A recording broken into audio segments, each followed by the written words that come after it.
bad record, ERA good.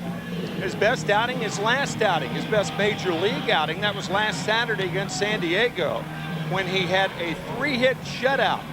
A strike early in the count. There are a lot of pitchers who throw strikes, but if they throw strikes in predictable counts, they're going to get hit hard.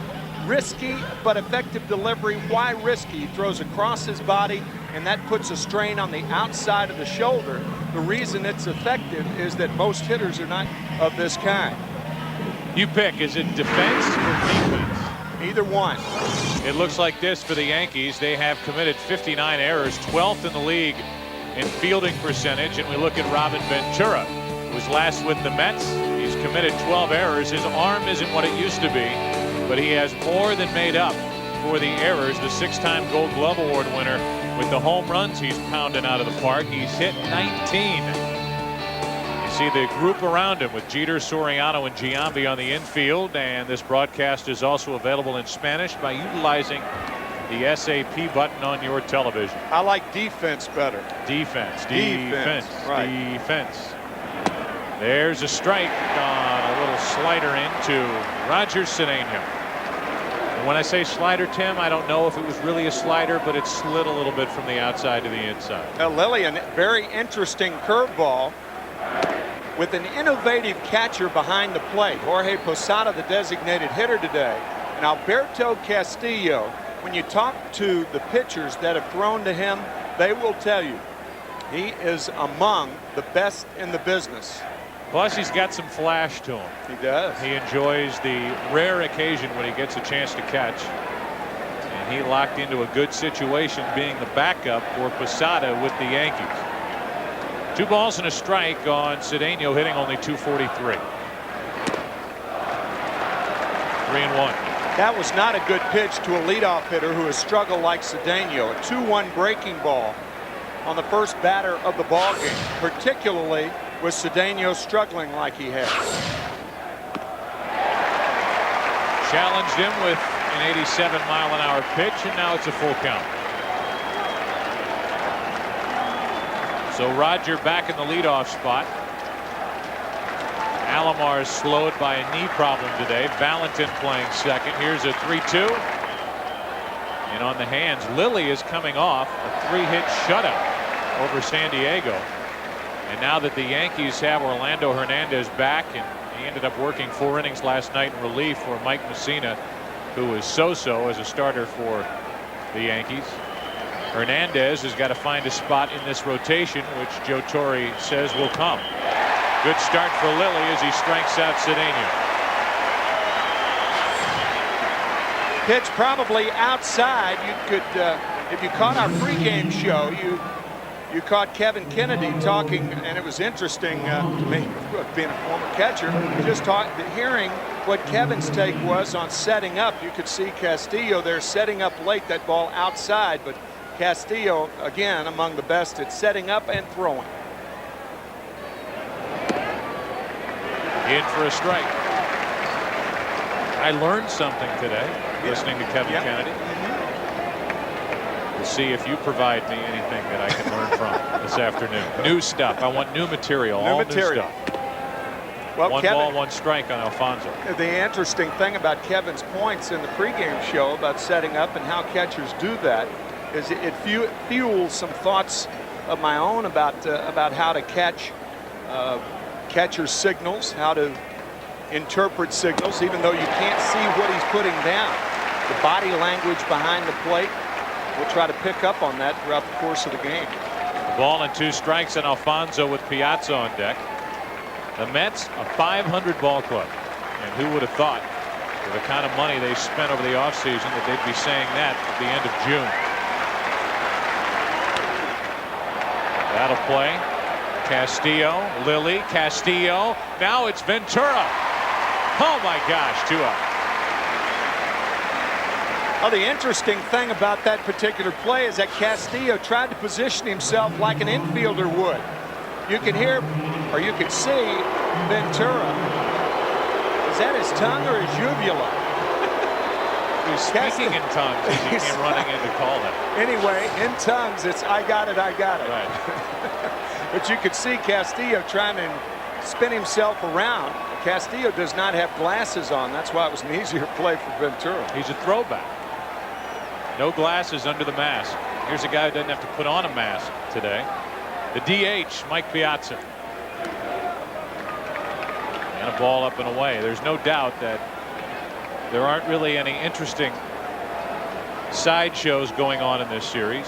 You've got the Mets, who have fallen 9.5 games out. The Yankees are in first place in the AL East. And you'd be a fool to say that this series has as much hype around it and anticipation for it as we've had in all the previous regular season Subway Series.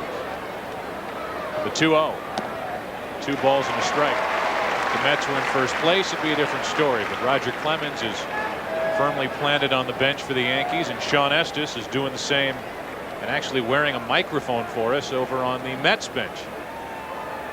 So it's just good old baseball, and there's been very little of that for the Mets this season. 2 balls, 2 strikes on Piazza. There's Estes.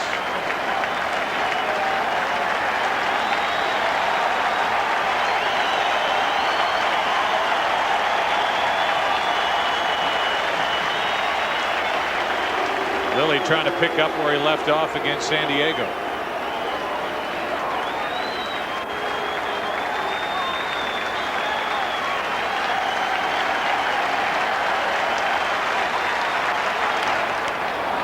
Brian Cashman's phone has been ringing, I'm sure, and he's been placing some calls to different teams. The Bartolo Colon trade, even though I kept hearing that he might end up in Montreal, I don't think I ever believed it. No, I didn't. But that trade, and a trade by Cleveland to a lot of other teams, could have drastically changed races across baseball. There's Stick Michael watching, part of the Yankee Brain Trust. Here's a 2-2, and a little flare might drop. It will. Base hit for Piazza, and that'll be a 2-out double. And the Met fans get a chance to cheer here in the first inning. The one thing that you can see a lot of today, the Mets running against Enrique Wilson. Joe, you and I were talking about it. This little flare, of course, regardless of who's out there, they're going to run against Wilson. But once again, this is Enrique's first start in the outfield ever, and he is playing the toughest outfield position.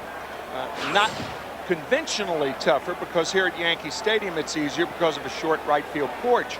But right field is a very, very difficult position, so look for the Mets to run against Wilson at every opportunity. Even Piazza on a base hit through the right side by Vaughn, who's at the plate now. Last night went deep, and he's starting to figure it out. 4 home runs over his last 13 games. He had 4 in his first 51. So 8 on the year, 30 RBIs, a .240 average. Runner at second, 2 out here in the first inning.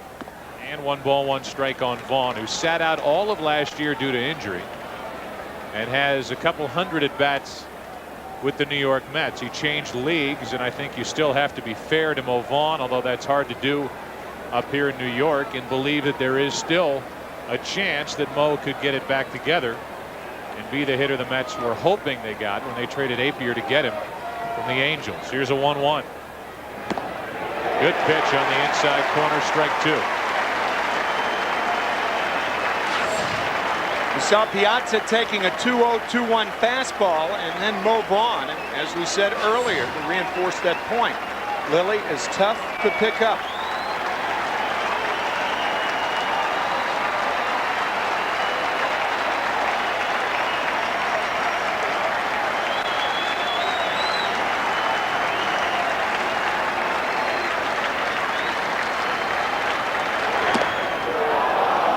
Up and away, 2-2. To again point out what he's been doing lately, .283 average over the past couple of weeks, 9 RBIs of his 30 total, and his slugging percentage is way up. He has a chance to put the Mets on top here in the first inning.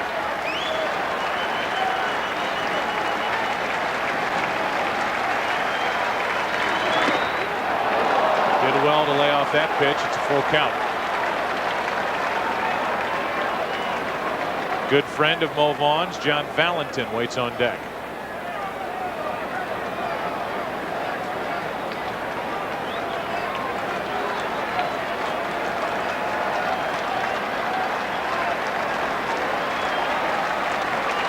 3-2 pitch. Not even close. A double, a walk. A chance for another former Boston Red Sox player, John Valentin, to put the Mets out in front. The runs have been hard to come by. The home runs, well, the Yankees have hit 124 on the season. The Mets have hit 66. And their team average is 247, 13th in the National League. Combine that with a porous defense and better than average pitching, which right now is starting to show some holes. And the Mets are in a tough position right now for a number of different reasons. Here's Valentin. It's tough, Tim, for a New York team like the Mets to cut bait and start dumping salary and start dumping players in June or early July. You just disappear around here, and the Yankees take over, and they've always battled the Yankees for that back page, so to speak. Right. Valentin, a base hit into left. Here comes Piazza. Rondell White's throw, not good enough. 1-0 Mets here in the first.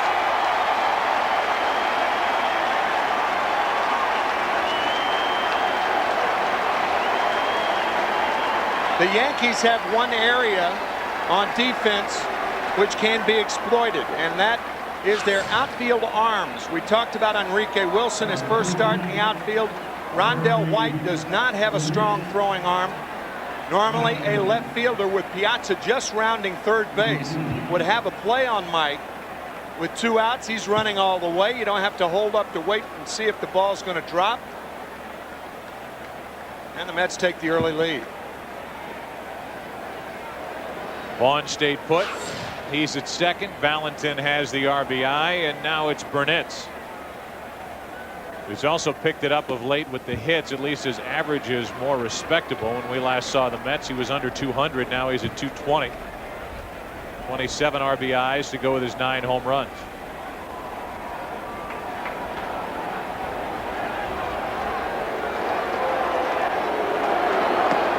Let's go Mets chant gets drowned out by the Yankee fans, and the count evens at a ball and a strike.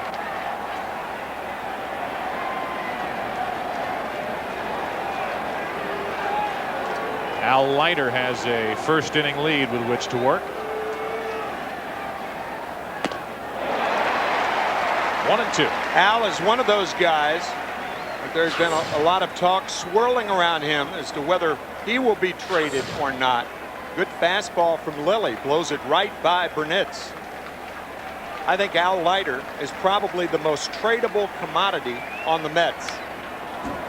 We were talking about the Colon deal. I'm sure the Yankees were interested. The rumor was that they were, if not just to add to their team, to keep him away from the Boston Red Sox. Colon with the Red Sox could have changed the complexion of the race in the AL East with one phone call between the Red Sox and the Expos. Burnett gets into one to right, back down into the corner, and foul. He could have changed the situation in the NL Central had he ended up with Cincinnati. And understand the Reds had a proposal for Bartolo Colon, but their owner was unwilling to add payroll because the attendance has been so poor with the Reds this season. The Yankees have certainly made deals to keep certain players away from their competition. Sure. And I'm sure they breathed a sigh of relief when Colon ended up with the Montreal Expos. Montreal 6.5 games behind the Atlanta Braves. The Atlanta Braves are playing as good a baseball as any team in baseball. Montreal with a very, very good ball club for a team that was going to be contracted as early as 6 months ago, or for any team for that matter. Bartolo Colon. See what he has done with Cleveland this season. 16 starts, a 10-4 record. Good ERA, and I've read it and I agree with it. Colon had finally blossomed, it seemed, into that #1 starter that the Indians could never land with John Hart as their GM via trade. And they finally got the guy to build their rotation around, and now he's gone. It's like selling roses at full bloom. Here's a 1-2 pitch. Burnett's tried to lean into that pitch. missed it. Ted Lilly is throwing too many breaking balls. His breaking ball is not sharp. This is a quasi-game situation. He ought to stick with his best pitch. That's his fastball.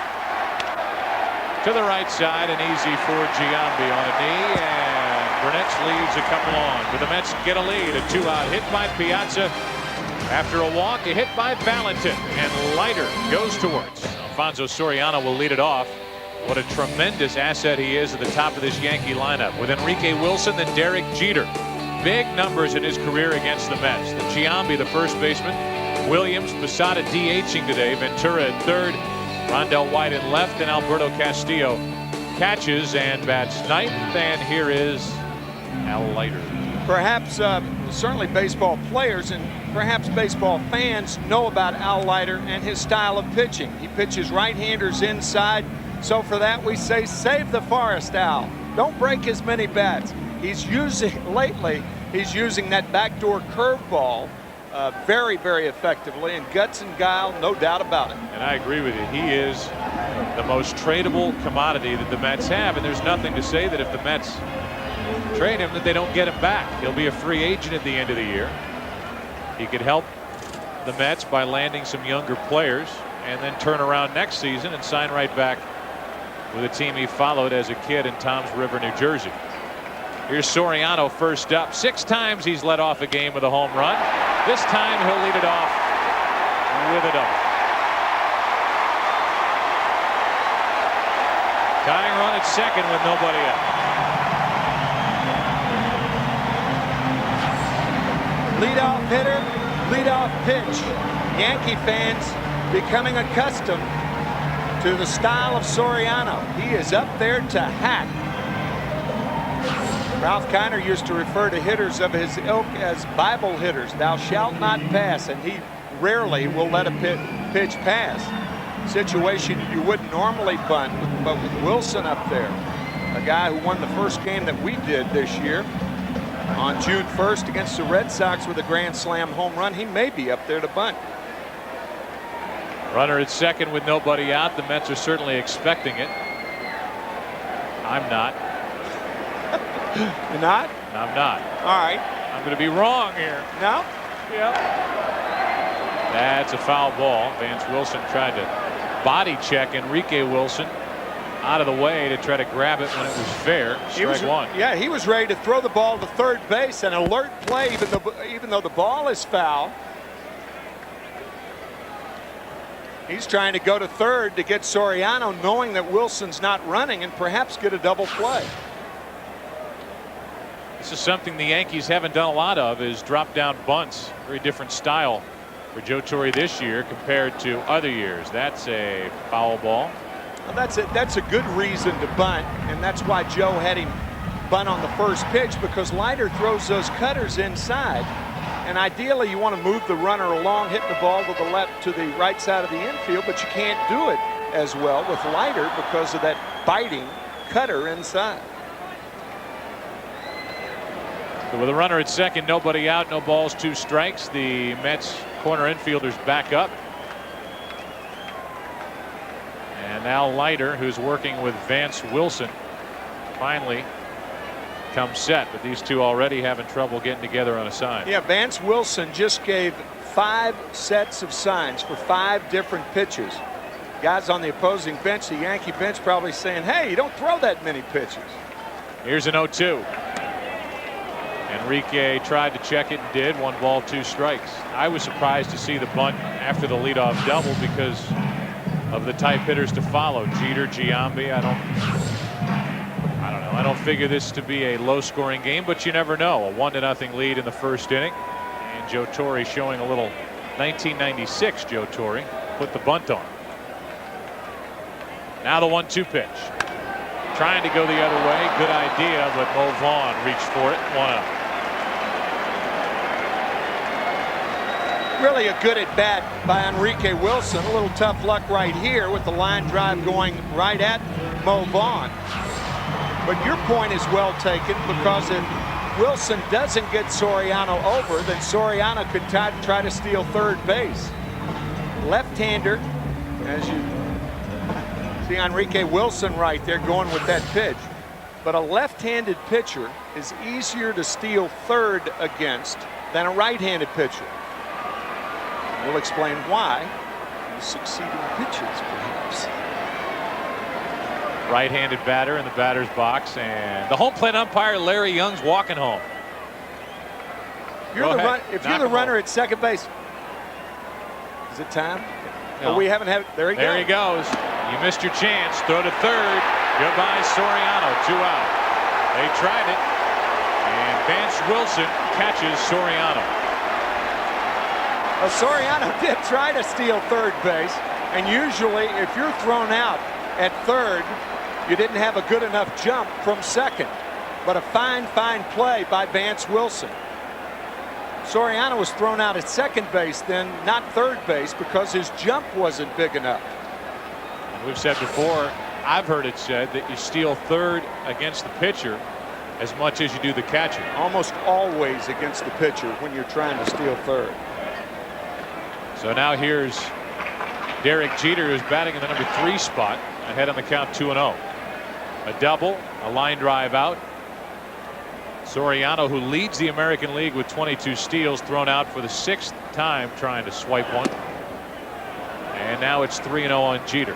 Make a mental note here. Explain why it's easier to steal. Note to self. Note to self.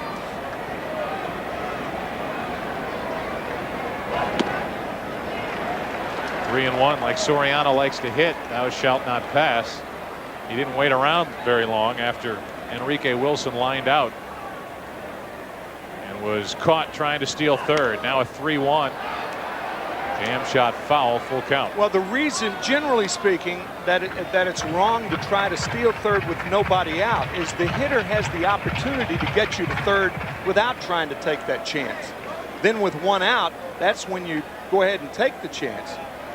Making the second out at third base is not a bad base running play. That's got to be in one of your books. It is. Jeter couldn't get his arms extended, still gets it to the wall and gone. Home run, tie game.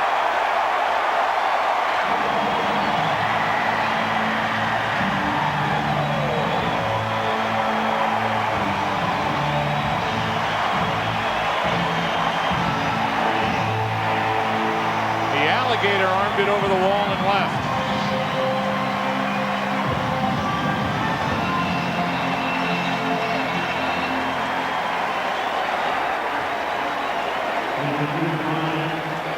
Number 11 hit by Jeter, and for Leiter, the 9th he's allowed. Watch the left arm, bringing the arms in. That's what Joe meant by alligator arming it over the fence in left field. I know what everybody's thinking. Had Soriano not been thrown out at third, then it's a 2-run homer. And yeah, but could have been a different pitch. Yeah. Who knows? Yeah. The Yankees hit their 125th home run of the season. A record-setting pace for this franchise, and you can just look at the right elbow tucked against the belt, and still a home run for Jeter. Now Giambi gets into one to right center, but got under it, and that's Burnett's, and that's the end of the first. You know, Soriano wasn't out stealing. It's 1-1 back after this from your local Fox station. It's tied it with a 2-out home run by Jeter. Jay Payton has had a disappointing season. Waiting for him to pull it all together, and this year's been a step back. As he gets into one to right, that'll send Wilson back to the wall. Off the wall and trapped by Wilson. Payton is going to try to make it to third, and he will, as Enrique Wilson missed the cutoff man.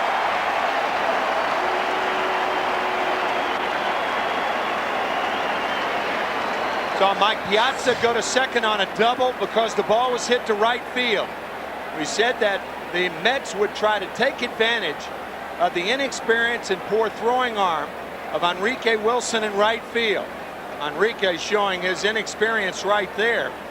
And Payton going to third, a situation where you wouldn't normally do that, not with none out.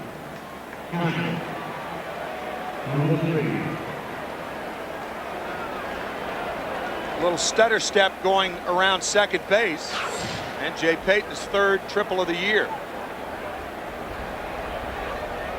So Enrique Wilson's inexperience showed on that ball. In fact, looking at it on the replay, but it might have been caught by a better right fielder. But it was played into a triple, and that's what they call it, a triple, a leadoff triple for Payton. And Vance Wilson, who's driven in 12, waits for an 0-1 pitch. I think it was Muscle and Fitness magazine, Tim, the magazine that you subscribe to and read religiously, that said that Jay Payton had the best body in the big leagues. Really? Muscle-wise, that he's put together, that he's strong, that he has a good training regimen. And the ball jumped off his bat the other way and banged off that wall about 370 feet away. Of course, Muscle and Fitness magazine, most of the guys that they have in there are not baseball players. While Joe Piscopo. Joe Piscopo, yeah. He was on the cover once. Yeah. I remember when that happened. The 1-2 pitch. Bulking up. Mets take the lead. Jeter with a jump and a throw for the out. Acrobatic play as the Mets are back on top. The RBI ground out by Wilson.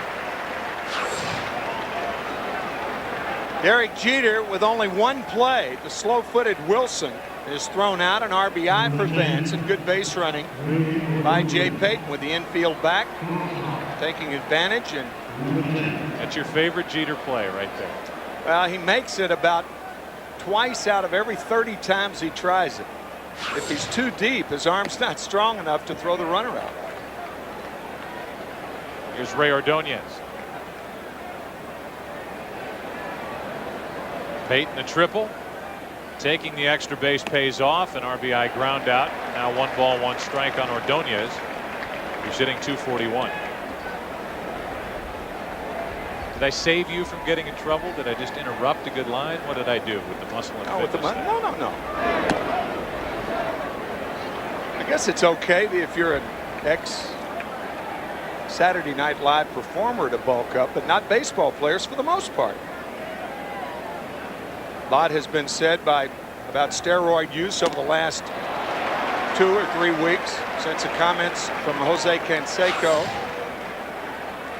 and Ken Caminetti. Ordonez a high ball swinger, not necessarily a high ball hitter. In baseball obviously it requires strength, but it's the long muscles, the long, strong muscles, not the tight ones that middle linemen that are required out of middle linemen. Well, you can't convince many people that the weight training, take steroids out of the picture.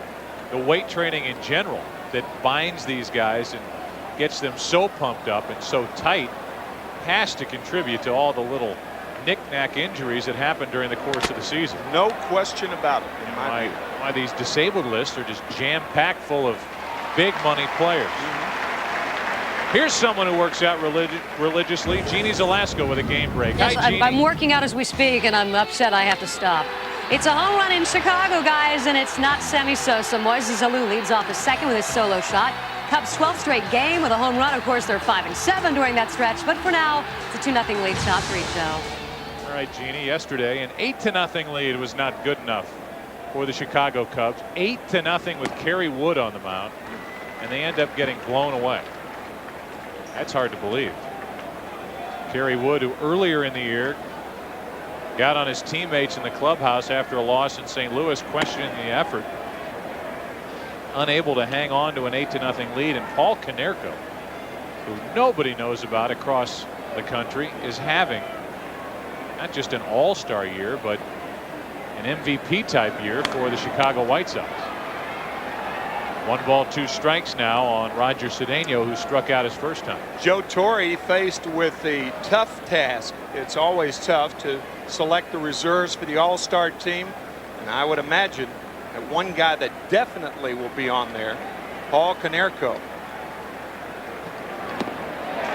Cedeno strikes out for the second time today. Ted Lilly ends up giving up another run. A leadoff triple by Payton, scored on the ground out. 2-1 Mets. Leiter gave up a double Vance Wilson helped him out by throwing Soriano out trying to steal in the first. Then Jeter homered. Mets have regained the lead, and a breaking ball is in to Bernie Williams, hitting .306 with 10 home runs and 39 RBIs.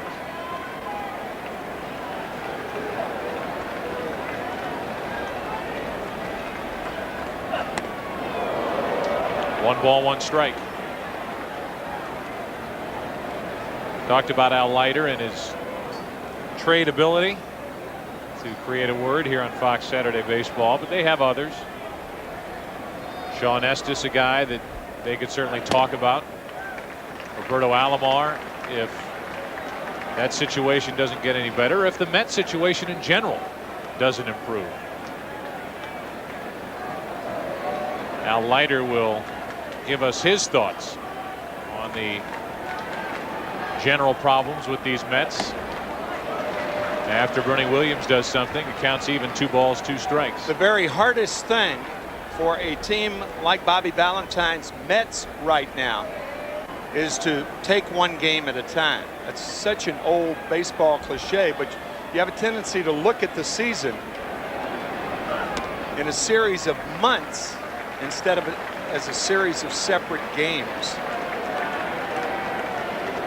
Edgardo Alfonso is another guy that could be on that list of players that the Mets could trade, a free agent to be. He's had an okay year average-wise. He's a magician with a glove. Production-wise, it hasn't been a good season. But I'm still astounded that their defense is the worst in the major leagues. With the kind of talent they have on this infield. Particularly their infield defense with Ordonez and Alomar, who's sitting out today, sprained medial collateral ligament. Ordonez with 13 errors already this year. Good swing by Williams. It's still full. Edgardo Alfonso at third. Mo Vaughn has committed 7 errors. He had one last night. Doesn't move around well at first base at all. But the other 3 have terrific range and very good throwing arms. Great hands. But it just hasn't worked so far for this group. Here's a 3-2 to Williams. And another foul. Unfortunately, Al Leiter has been the recipient of a lot of that bad defense. Al has given up 45 runs this year and 11 unearned runs.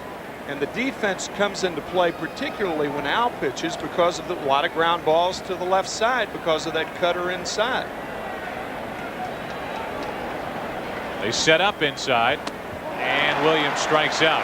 First strikeout for Al Leiter, who gives us his thoughts on the Mets situation. If you look into the big picture, it's a very foggy look, and you end up not focusing on what you have the ability to do at that time, and that's controlling what's the task at hand. And the task for me personally is to make sure I make good at quality pitches to Derek Jeter and Giambi and all the guys. And that's it. After that, I do my little thing. Hopefully everybody else has got a nice little game plan. You win a baseball game, yeehaw. You look and see where you're at. That's it, every single night. Breaking ball in for a strike to Jorge Posada, who had a big night last night with 2 home runs, 1 left-handed, 1 right-handed. He has 13 on the season.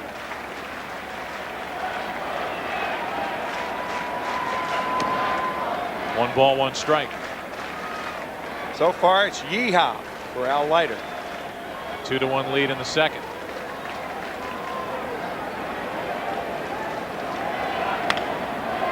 To the left side, and a tough play. Alfonso, good play. 2 out.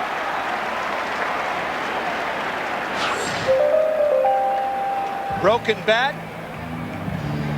and an idea. You can see the glove down by the left foot, right foot forward. Good timing. Nice play by Alfonso.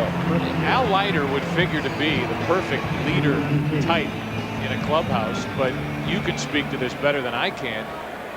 Rare is it that a starting pitcher is a leader on a ball club. No, very rare.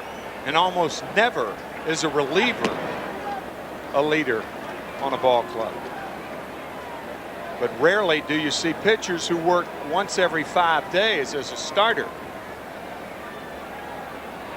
The Mets, as a matter of fact, the only team in the major leagues this year that has used only 5 starters. Resume for Leiter, 2-time All-Star, 2 World Series championships, and in his 4+ years with the Mets, that ERA is significant. As Ventura checks on Payton in center, and the Yankees go in order. We go to the 3rd. Mets leading at 2-1. Return Vaughn, the 2, 3, and 4 hitters for the Mets. Metsies. Fouled out of play off to the right. Alfonso popped up for an out his first time.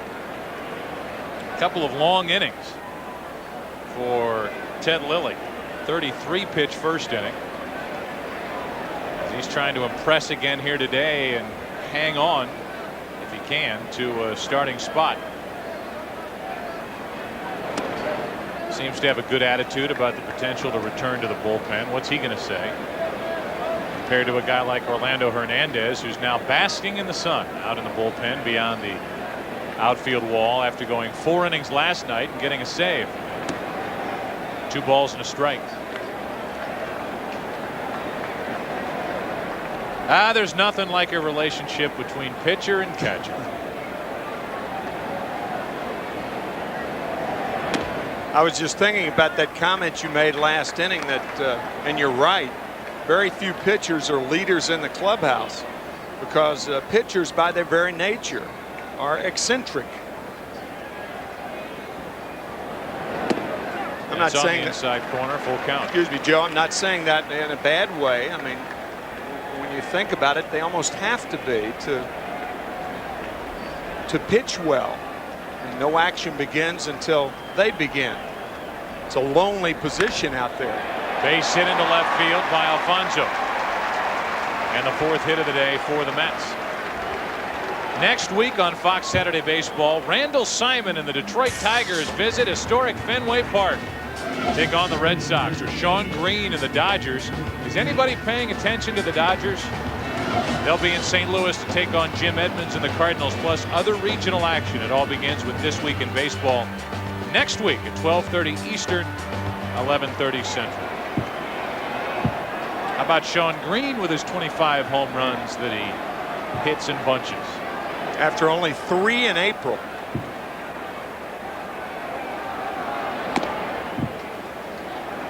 Talked about the long muscles and not being bound because of weightlifting. Here's a guy that is a throwback in that sense. He's got a beautiful swing, and you see what he's done since May 21. 22 home runs, and the Dodgers are in first in the NL West. Guy used to be in the NL West, Mike Piazza. He's up on the count here, 2-0. Dangerous pitch right here from Lilly to Piazza.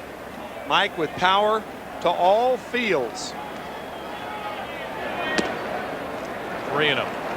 Talked about pitchers being leaders, or at least them having a tough time assuming a leadership role with a ball club. One of the exceptions, I think, in talking to his teammates this past week, it was verified, is Darryl Kile.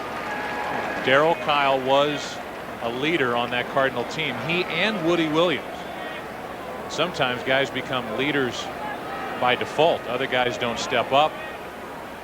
Other players on the team don't have that type personality. Kyle was a guy who didn't care what the media thought of him. He gave cliched answers. He didn't care what Tony La Russa or his coaching staff thought of him as Piazza draws a walk.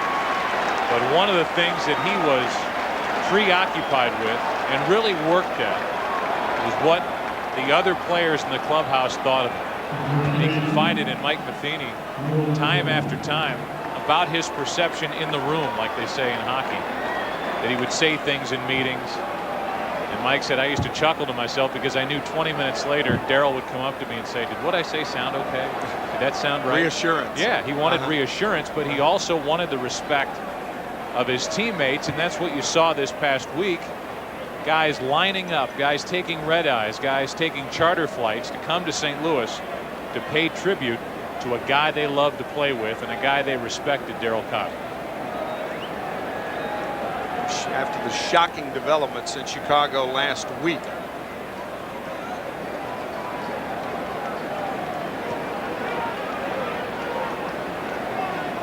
Well, Stottlemyre, who just paid a visit to Ted Lilly, who's already up to 60 pitches, was Darrell's pitching coach in Houston. Roger Clemens' wife was at that service at Busch Stadium this past week.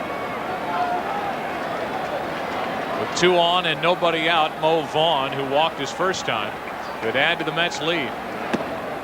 He takes a strike. Vaughn with 30 RBIs. Vaughn in that Atlanta series, 2 home runs in 1 game, and last night went deep. And he does not mind facing left-handed pitching at all. In fact, one of those home runs against the Braves was against Glavine. That gets away from Castillo, and the runners will advance to second and third. So Castillo, who's on this team for his defensive ability, not able to get down and block that pitch. And it's second and third with nobody out. It almost looked like he was crossed up on the play. Usually when you have a catcher with great hands back there, it's going to be ruled a pass ball. Lilly leads the Yankees in wild pitches with the fewest innings as a starter outside Orlando Hernandez. But that looked like a cross up, but usually on a cross up. See, watch him turn that mid over awkwardly. I'm not sure he laid a mid on it. Ball looked like it hit the inside of the shin guard and caromed away. It's been nothing but fastballs so far to Mo Vaughn in the 2 at bats. Let's see if Lilly changes it.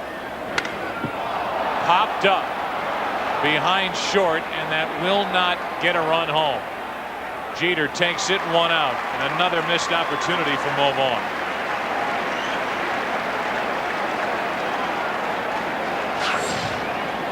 High fastball.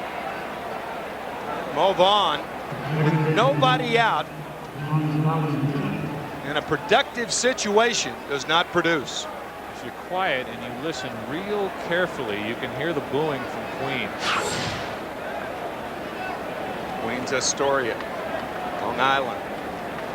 Now it's Valentin, who has an RBI single this afternoon. Second and third, 1 out.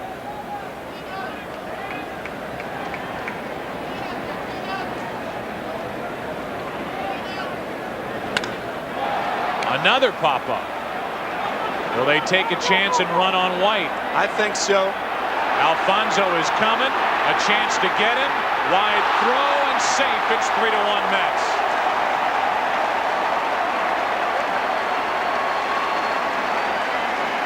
I mean, Rondell White is in a deep shortstop position. That's about as shallow as an outfielder can catch a ball and not make a play. Throw to the first base side. They've got Enrique Wilson in right today, and Bernie Williams with bad shoulders in center.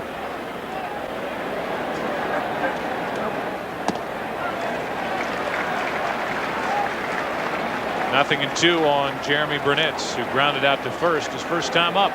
When you look at the Yankee roster, you'd be hard pressed to find an outfielder who can throw. We just saw Vanderwall. He's not on that list. No. Another pop-up.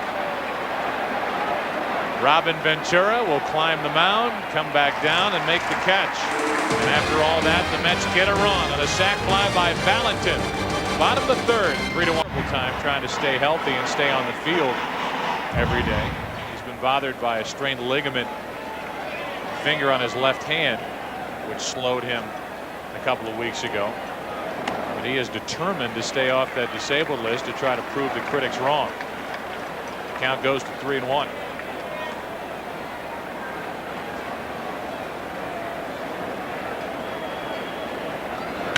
Hard hit in the hole. A chance for Ordonez from his knee. Base hit.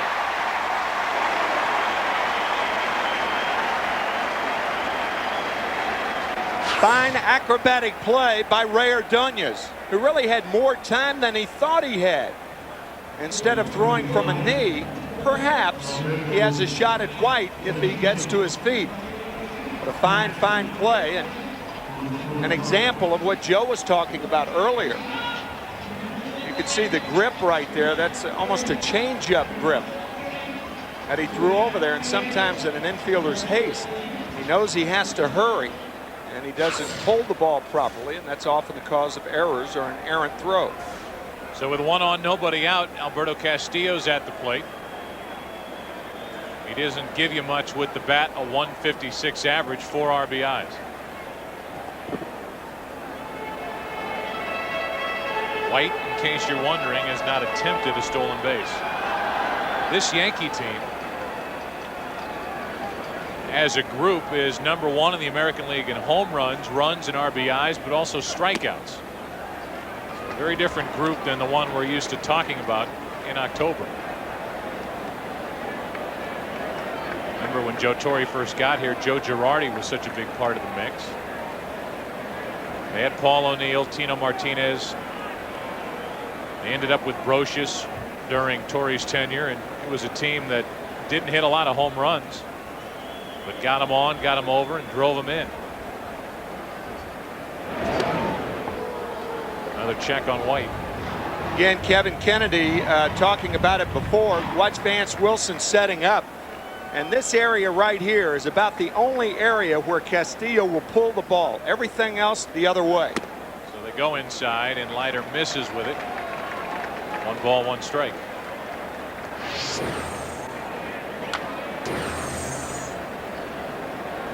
What are you doing July 9th? I'll be with you in Milwaukee, Miller Field. That's out of play, 1-2. Always a lot of fun. The All-Star game. Stars of the game. Midsummer Night's Classic. And again, Joe Torre, who took a lot of heat last year, and I guess at this point is probably immune to the criticism he gets for having to pick the reserves and that pitching staff, as White, who has a nothing lead, gets back easily. And the other side will be selected by Bob Brenly, who has to go through that process for the first time.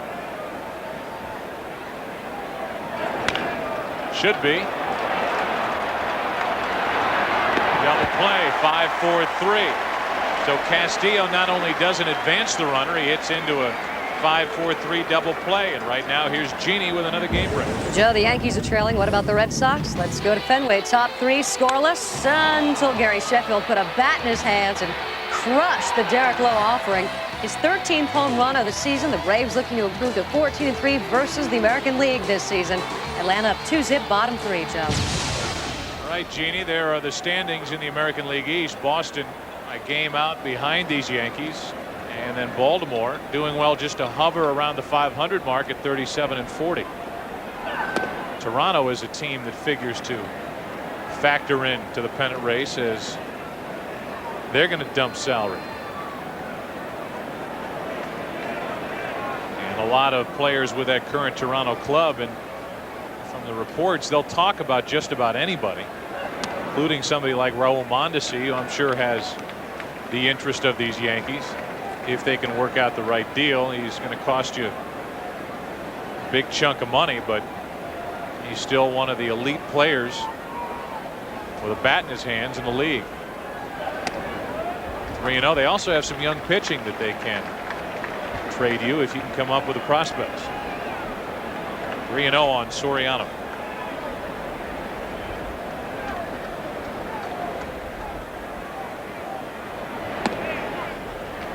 And 1. A guy like Raul Mondesi with the Yankees' problems in right field would fit in nicely with the pinstripes. Not only offensively, but a terrific defensive player, strong throwing arm. That would give the Yankees what they don't have right now. That's a strong arm from the outfield. It's tampering, Tim. That's tampering. 3 balls, 2 strikes. To give myself a gut check, make sure you're not right. A 2-out walk and a rare walk handed to Soriano. I just find myself some money. I put it from my left pocket to my right. Very few dollars. A $4 fine. Enrique Wilson now walks in. He lined out to the first baseman his first time, trying to advance Soriano. But Mets fans have to be wondering, and they are, and I know I'm not bringing up anything new, but what happened? I mean, they seem to be getting better every year. Last year was a disappointment as they didn't get into the postseason, but they had talent, and then adding all that they did, and they're almost out of the whole thing before July rolls in. And you can say it's early. I don't know if that's the good news or the bad news for the Mets. With the way they've played and with the way their pitching is probably overachieved, at least for the first 2 months of the season. Now that's starting to slow down. The Mets ERA was 2.5 in April, 3.5 in May, and almost 4.5 here in June. Runner going, chance for Vance Wilson. Throw no good, and Soriano doesn't know where it is, so we'll stay at second. He's 1 for 2 today, and that's number 23 on the season. Very, very good jump, and Wilson really had almost no chance. You could see how that mask was turning around on Vance Wilson. That is one of the advantages of that hockey mask that has come into vogue with catchers over the last 5 years. Watch it turn on him right there. That is, there's no matter how tightly you get those straps that fit around the helmet, you can't get them tight enough to keep the mask from sliding all over your face. And that can obscure your vision sometimes when you make a throw. And realize this is the daytime mask for Vance Wilson. He's got the shield on top, just like a pair of sunglasses on top of your head to shade his eyes. You had different masks for different occasions. No, I didn't. Butch didn't give you a whole handful of catcher's masks? Butch Yatkaman was with the St. Louis Cardinals for 67 years. Speaking of the mask, good old mask. And the backswing of Enrique Wilson. Maybe that's an advantage of the old style mask. It'll come off instead of taking the brunt of the follow through by Wilson and stay on your face and catch that even sharper. The mask of 40 years ago were not nearly as protective as they are today. It used to be the bar mask that had a simple one bar, is very light. It fit right around the face. It didn't have the protection, the wider protection. You see those two little things that look like oversized ears sticking out. Those weren't there.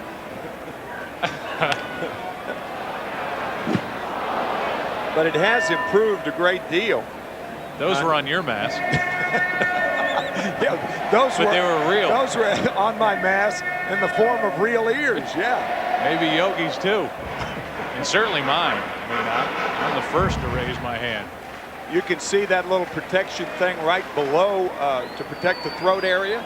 That was not there. It was Jaeger, wasn't it, that started that? I can see it now, going in for aerosuction. Just something to tuck him in a little more. I'd be for that. Some cartilage taken out. Here's a 3-2. Tying run at the plate. Tying run is gone. And we go into the 4th inning. Second strikeout for Al Leiter. Middle innings at Yankee Stadium, 3-1 Mets. He can't find his groove yet. He's allowed a run in each of the first 3 innings. Payton, Vance Wilson, and Ray Ordonez, the bottom 3 in the order for the Mets. It's a 3-1 Mets lead. As a play-by-play announcer, you are really challenged during interleague play, and especially a Subway Series, of not saying 3-1 New York. I don't know how many years we've been doing this. I don't know when interleague play started. I'm guessing 97, somewhere 97, in there. right? And I still have to check myself every time I give the score. Here's Bobby Valentine on what it's like being a manager and being in the public eye working here in New York.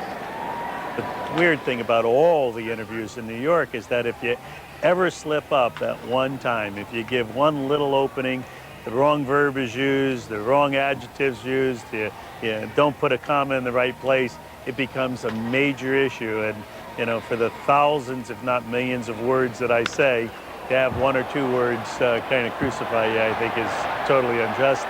But I understand it. That's the way it works. And the way it works for Vance Wilson is he hits a home run into left field. It's 4-1 Mets. A run each of the first 4 innings now as Vance Wilson gets his second of the year. Payton lined out. Vance Wilson homers. And it's 4-1 Mets. You can see the picket fence right there that the Mets have going on the scoreboard. Teams love that. No crooked numbers, but 4 ones through the first 4. The second home run of the year. It looked like a ball down and in. It looked like a pitch that he might call from Al Leiter. Down and in. And gone. Now a 1-0. Ordonez with a huge swing. It's amazing to me that Ordonez has never cut down that swing. From day one, he's taken swings like that. As you go back to the contact made by Vance Wilson on that pitch down and in. Ordonez fouls it. That's going to jump out of play, and it's 1-2. That's why I was not saying that in jest earlier. When players and pitchers talk about Ray Ordonez, you talk about him being a high ball swinger and not a high ball hitter. And there's a major difference. But it is unusual that he has never been able to corral that wild swing of his. Pretty good action on that pitch, and it missed down and in. 2-2. And hitting instructors for the Mets over the last 5 years, and they changed from Dave Engel to Chris Chambliss 2 weeks ago. Have tried everything with Ray. Unsuccessful. Hard hit right at Ventura. Has to hurry. And got it. 2 out. Our RadioShack.com trivia question. Who was the first player to play for both the Yankees and Mets? There have been a ton since. But who was the first? We know that he was active from 1962 up until some point. So if his career finished before 1962, you can take him off your list. Strike 1 on Cedeno. That Met team back in 1962 that lost 120 games. Don Zimmer, the first third baseman. Choo-Choo Coleman behind the plate. Richie Ashburn, the center fielder. It was a good year on this side. It was a poor start on the other side, just ugly. But it didn't take them long. 69 Miracle Mets. So they put it together in a hurry. And you couldn't do it back then as easily as it can be done now, the way the Diamondbacks have put their roster together. 1 ball, 2 strikes on Cedeno. Trying to avoid his third strikeout of the day, which is not a recipe for success if you're a leadoff hitter. Cedeno at 242 with his average.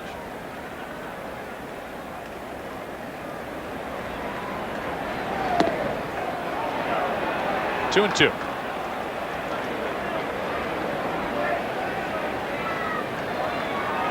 Visitors leading 4-1. Found out today, and I guess it shouldn't have come as a big surprise, that the Mets actually do get meal money for these series. There's the first hit of the day for Cedeno, and Roger can run. He's going to try for 3 and make it. A 2-out triple.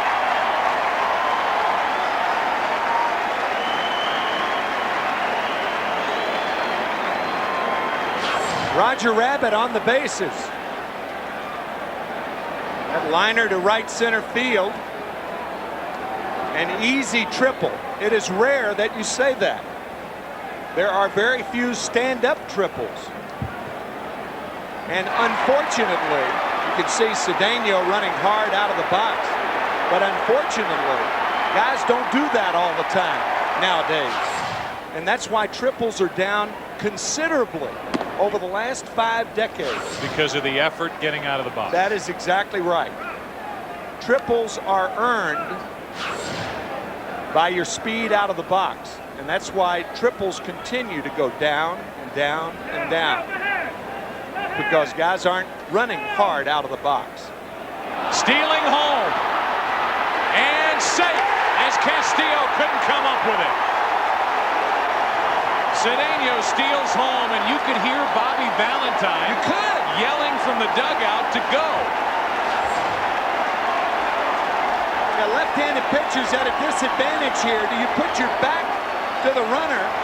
But Castillo, that was a great call by Larry Young, the home plate umpire. Watch the right leg go over the glove.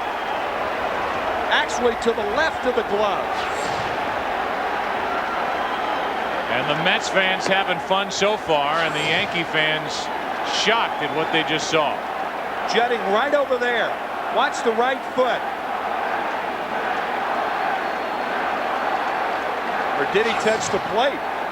If he touched it, he got the black front edge of the plate. Yeah. 2 balls and a strike. Right there.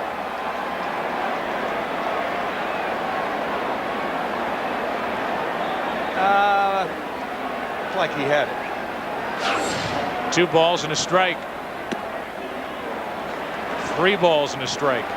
But the most interesting part of that sequence was being able to hear Bobby Valentine yell from the dugout to go.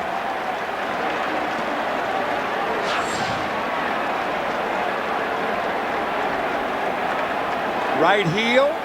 Did it touch home plate? It looked like it did. It looked like the plate was what turned that foot, his right foot, inward like that. Here's Piazza after a 2-out walk to Alfonso. And Lilly is struggling. Remember, Ted Lilly's coming off a 3-hit shutout at San Diego. Then the Yankees activate El Duque, Orlando Hernandez. He goes out and throws 4 great innings last night, picking up for Messina, who got the win. Hernandez got the save. And Lilly's time in the starting rotation, at least for now, may end with this one here today. The Yankees initially said that Hernandez would be in the bullpen until after the All-Star break, and they have backed off that since. Let's listen when Cedeno was leading off third. Listen for Bobby Valentine. Hopefully we can hear it.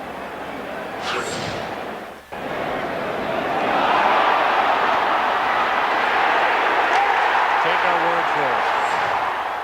It was there, and you know the funny thing is, and I was going to say it if he didn't steal home, how many times have we heard Valentine be on the top step, yell out, try to bother the pitcher that's on the mound, get in his head a little bit, and this time Cedeno was listening, and he came to the plate and got around the tag by Castillo. Anytime a pitcher winds up against Bobby Valentine's team with a runner on at third base, Valentine usually tries to take advantage of that. But in a sense, it's a bad sign that the Mets have to resort to this, as Castillo really couldn't find the handle on the ball, looking at the runner first. But think about how many times in the last few years you'd even think it necessary to try it with Alfonso at the plate. He led the National League in hitting with runners in scoring position 3 years ago. Hard to believe Todd Hundley's the last guy to do it. Giambi in foul territory takes it in. Bobby Valentine, when he would coach third base, used to break down the line to bother the pitcher and was reprimanded by the umpiring crew when he did it. A home run by Wilson, but the excitement of the inning, the steal of home by Cedeno. 5-1 Mets. Come back to Yankee Stadium next Saturday. Exciting Winston Cup racing returns to Fox when Dale Earnhardt Jr. looks to relive last year's dramatic win as the points race begins to heat up. The Pepsi 400 at Daytona next Saturday at 7 Eastern, 4 Pacific, right here on Fox, your home for NASCAR. Leiter was ready to go. Jeter was not. Now they're set, and Derek takes high for ball 1. It'll be Jeter, Giambi, and Williams, and all of a sudden it's a 5-1 Mets lead.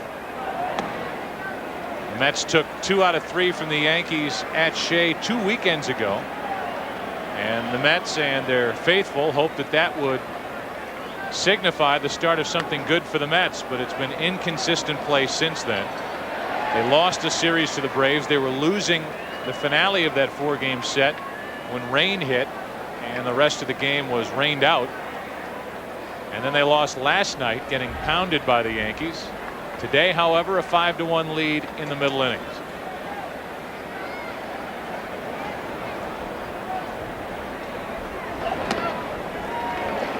Three balls and a strike.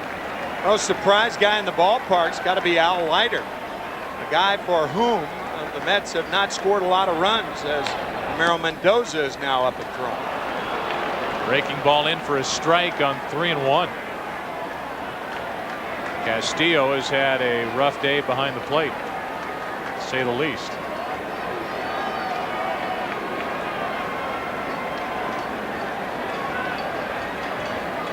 Full count. Just a little high and a leadoff walk. Second walk handed out by Leiter. Look at the top 3 pitchers: Estes, D'Amico, and Leiter in the National League this year. 3 of the 5 Mets starters have received the worst run support. The top 3 guys. That held true last night for Rietsma, number 4 on the list, who started for Cincinnati and lost for the Reds 3-2 at the hands of Jason Simon-Tachi and the Cardinals. Simon-Tachi's now 6-1. Giambi pops it up left side. A long run for Ordonez. That was a good play. Real good play. Looked like the wind may have played with that pop-up, and Ordonez stayed with it. Yeah, you can't take anything for granted here at Yankee Stadium. One of the tougher left side of the field sun fields in baseball. Candlestick Park in San Francisco used to be the toughest, then Wrigley Field, but those were tough right field and right side of the ballpark sun fields. Here at Yankee Stadium, it's among the toughest in the major leagues. 1 on 1 out for Bernie Williams. Mentioned Simon-Tachi and the Cardinals are now right in the middle of the trading market.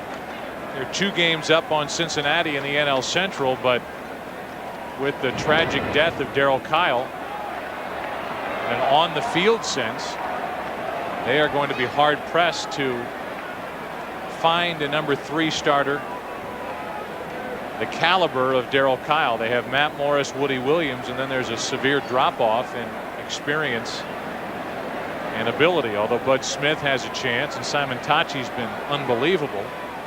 But how long can the Cardinals keep getting that kind of results from Simon-Tachi?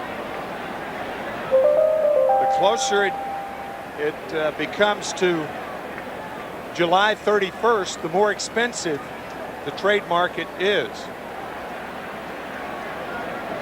1 on 1 out. 1 ball, no strikes. The impressive thing about Simon-Tachi, to keep going on about the Cardinals, is that last night he faced the Reds for the 3rd time. So now seeing teams more than once and he's still effective. It's a great story. A very likable guy who is easy to root for. Williams hopped out of there as he waits for a 1-0 pitch.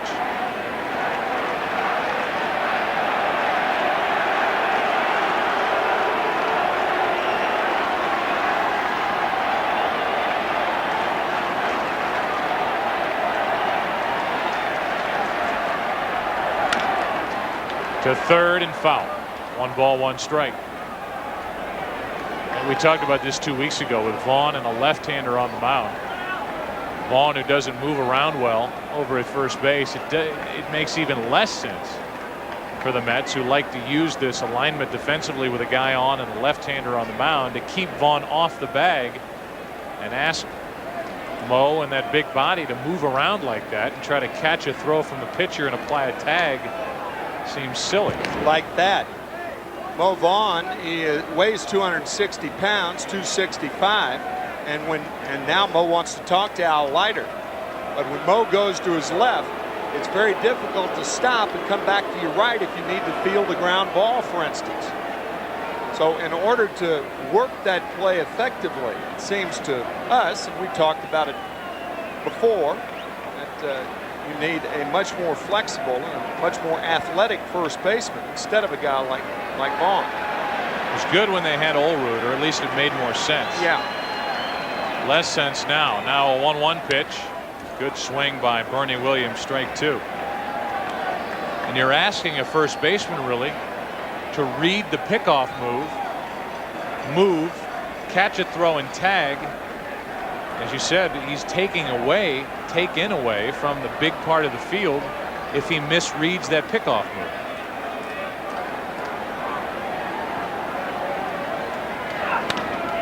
Williams flies one foul down the right side. It's still 1-2. Our RadioShack.com trivia question: who was the first player to play for both the Yankees and the Mets? This takes Tim back. Marv Throneberry played for the Yankees in the late 50s and the Mets in their first 2 seasons, 62 and 63. Marv Throneberry, a terrific high school football player at Southside High in Memphis, Tennessee. 2 balls, 2 strikes on Williams. Marvelous Marv signed with the New York Yankees for $75,000, a bonus, back in 1952. A ton of money back then. A lot of money now. This was 50 years ago. Williams in a battle with Al Leiter. It's still 2-2. At that time, I believe it was the highest bonus the Yankees had ever paid to any player. Big things were expected from Throneberry. Marv didn't pan out with the Yankees, but ended up being one of the original Mets. Another 2-2 pitch. Good play by Alfonso. With Valentin in the middle, a 5-4-3 double play. That's why it's hard to believe this infield has struggled defensively when Alfonso can make plays like this.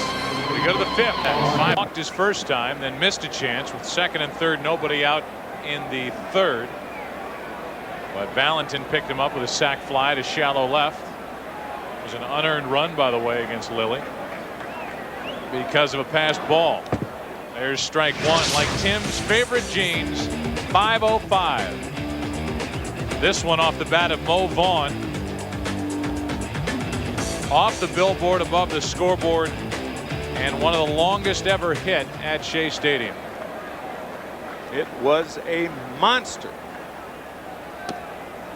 And Vaughn able to get out of the way of the delivery by Lilly, who may be working in his last inning.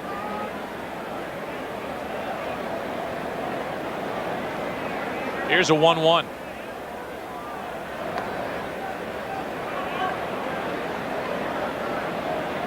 Ted Lilly hoping the same thing happens to him today that happened to Mike Mussina last night. But Ramiro Mendoza is out there throwing, and that means that he may be the pitcher after Vaughn hits. Joe Torre will give him a chance to face Mo Vaughn. But last night, Mike Mussina gave up 5 runs. He ended up being the winning pitcher.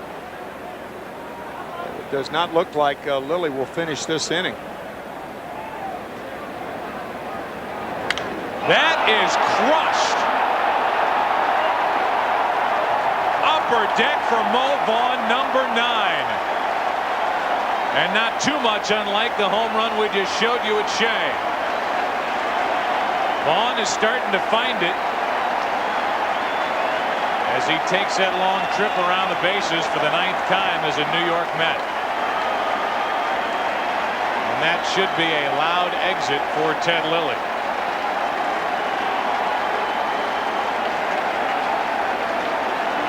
Six to 1 Mets, and Lilly will exit after this. With that crack of the bat, the end of the day for Ted Lilly. In the upper deck. Now check this out.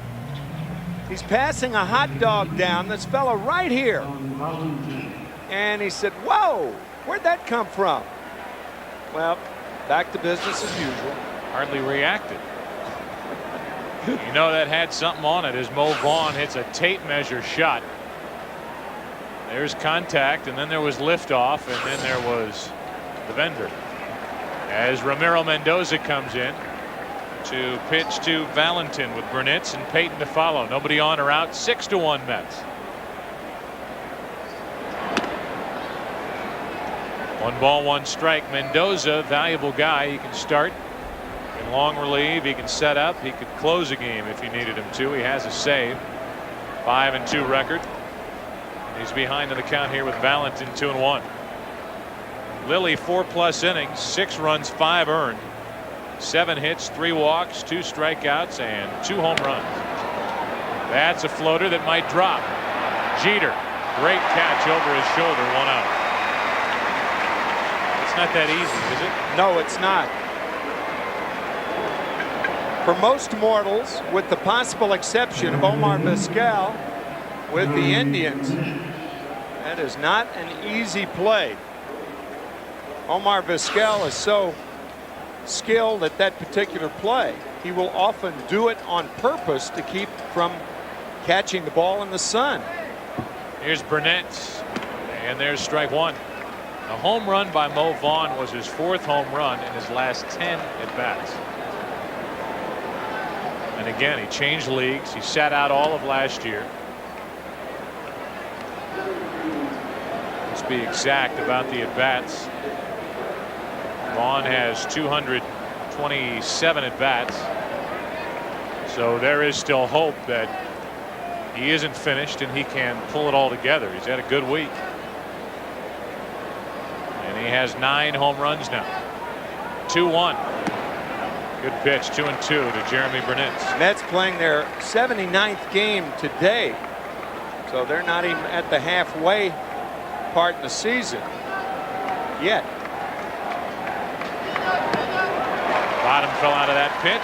Strikeout number 1 for Mendoza. Out number 2 in the inning, and Payton will bat. Jeremy Burnett, probably more than any of the Mets offensively, is just totally lost. And your confidence is very low. Guys don't want to admit it because they're afraid if they admit it, then it gets lower. His return to the Mets has not been a happy half season so far. Jay Payton, strike 1. And on top of that, the guy they gave up was somebody that you and I agreed on was a talented left-hander in Glendon Rush. Pitched a shutout last week in St. Louis, beat Matt Morris on Tuesday.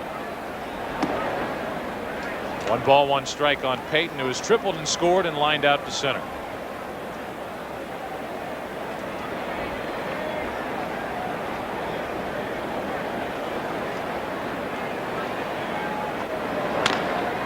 Right back up the middle and a base hit for Payton. So the inning continues. Atlanta still leads at Boston 2-0 in the 6th inning now. And the Cubs lead at the White Sox 3-2.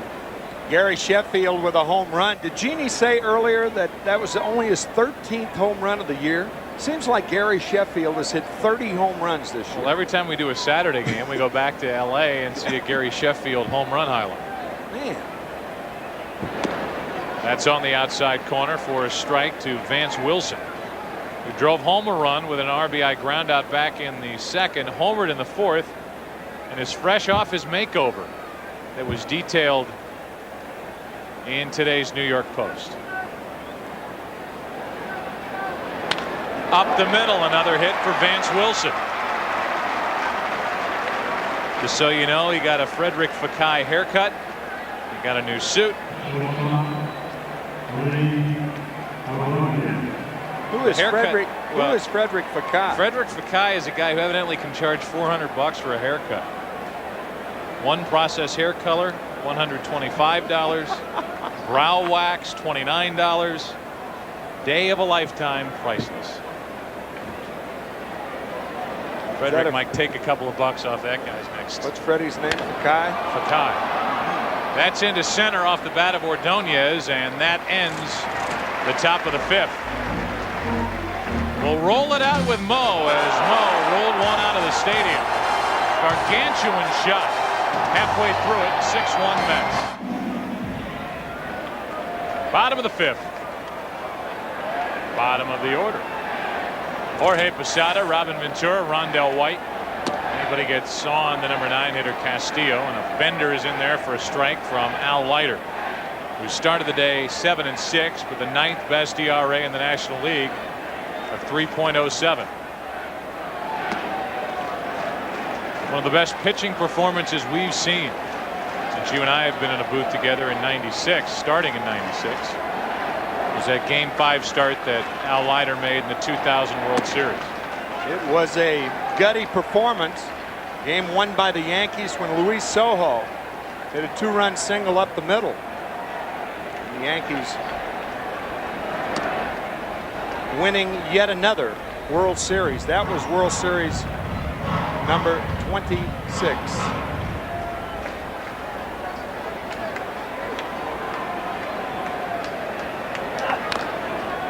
The Cardinals have won the most World Series in the National League. That's right. 9. Right. I believe the Dodgers have made the most appearances in the World Series. But everybody's looking up at the Yankees, who have 26 World Championships, 38 AL pennants. The first World Series title came in 1923, the first year of Yankee Stadium.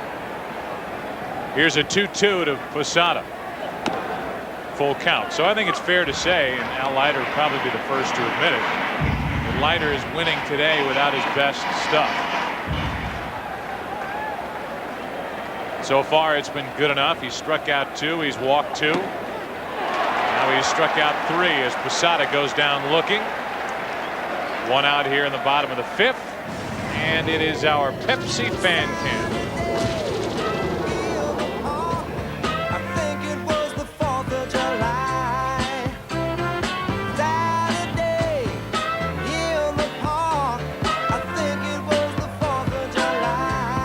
Not the 4th of July yet. Could Chicago not come up with something to rhyme with July? Saturday in the park, I think it was the 4th of July. Saturday in the park, I think it was the 4th of July. Come on. I found myself asking why. They do that a lot in music. It's the same refrain. It's a safe way of writing music. Easy to remember on stage and concert. A lot of Moby's work is like that. 0-2. We are all made of stars. 1 ball, 2 strikes on Ventura, who lined out to center his first time up. This is stuff that you didn't do with Bobby Mercer and you don't do with Mike Krukow. That is also correct. Ralph Kiner, no. Gary Thorne, no. No. Gary Thorne, maybe. Thorne, yeah. 2 balls, 2 strikes on Ventura. Almost caught the inside corner. Leiter wanted a better look at it, and it's 3-2. Little toe tap, and he takes a breaking ball inside. Just missing, and Leiter upset. I think more with the 2-2 pitch than he was the 3-2 pitch, and it's a 1-out walk. Joe, I think you hit upon the success of Al Leiter thus far in this ballgame. He's got the Yankees looking for the old Al Leiter. And remember the scouting report, Steve Horn talking about that. Steve's our guy in the booth talking about that coming over today. And he said, just check with Charlie Huff. And I did check with Charlie before the game, and he said, sure enough, Al was throwing more breaking balls on the outside part of the plate. So the Yankees are getting a different look from Leiter. Not only that pitch, that cutter inside, that little breaking ball on the outside. Charlie Huff still has not been able to teach any of these Mets the knuckleball. No.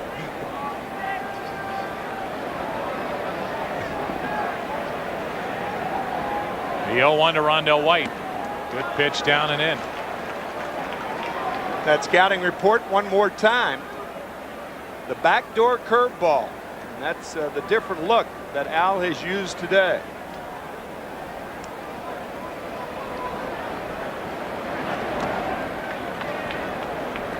1 ball, 2 strikes.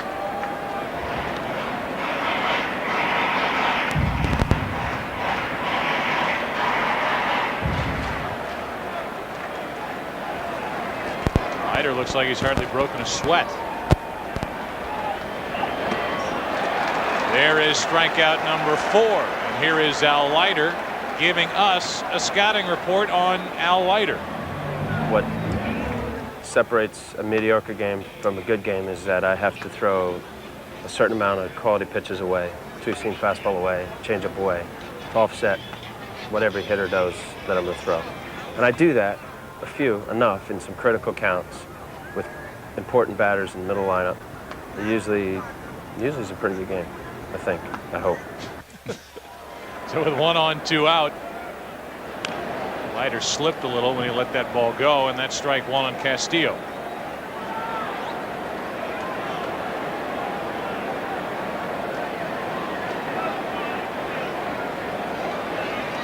Leiter over his last 4 starts, a good record, a good ERA, went through a stretch which included a couple of rough starts right about the time that contract negotiations for an extension broke down with the Mets front office. Leiter is through 5. We go to the 6th in Yankee Stadium. People, they come together. Based all memory of that when he tripled and then stole home back in the 4th. We showed you at that time the last Met to steal home was Todd Hundley, but that was on the front end of a double steal. This was just a straight steal of home as the catcher Castillo couldn't find the handle.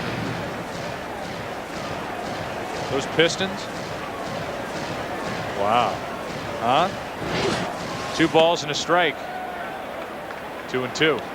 I've got friends and a wife back home who are laughing that I came up with the word piston over that. Camber, I know it all. Tough play. Soriano didn't charge it.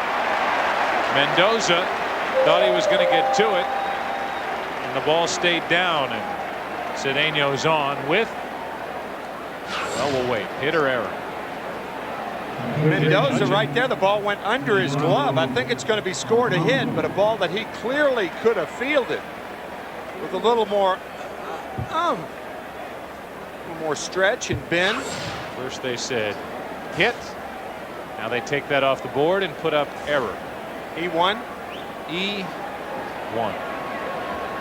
1 on with nobody out for Alfonso.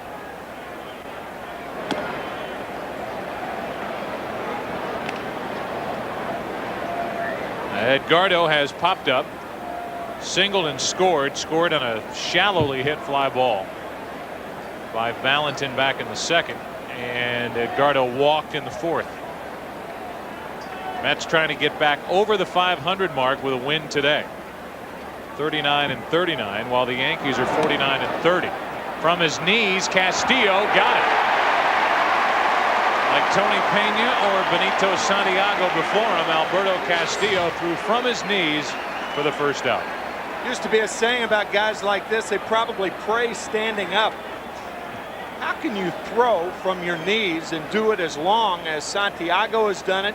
Castillo has done it. Tony Pena, now the manager of the Kansas City Royals, did it that way. I cannot tell you how much I admire being able to throw the ball to second base from your knees.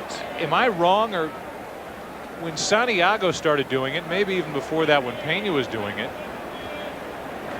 As Alfonso lifts one into center, that's easy for Williams.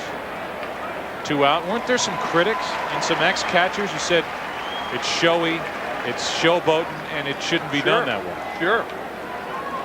There was some criticism of Santiago. It was the most prominent.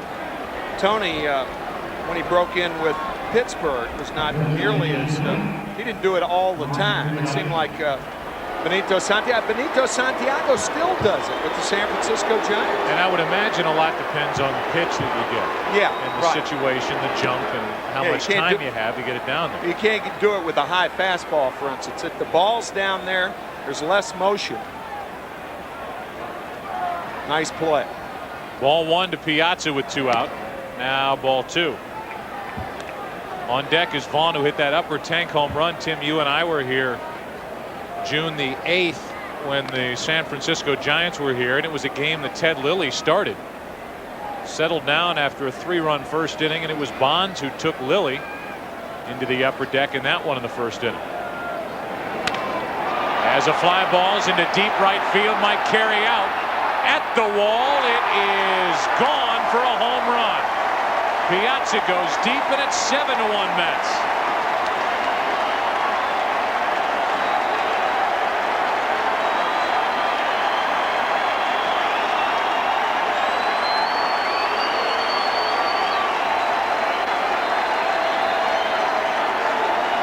Number 15 for Mike Piazza.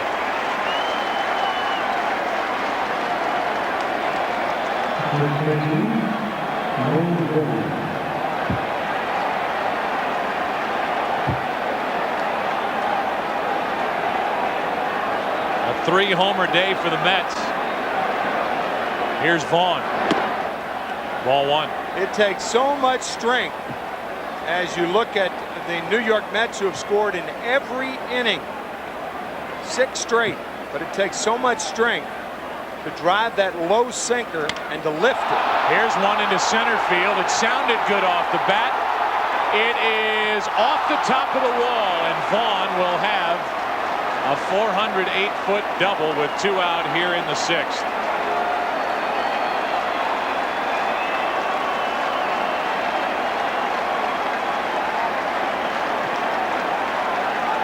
Piazza lifted the sinker, and now it's Mo Vaughn's turn to lift the sinker. It probably missed by about 2 inches from going out of the ballpark.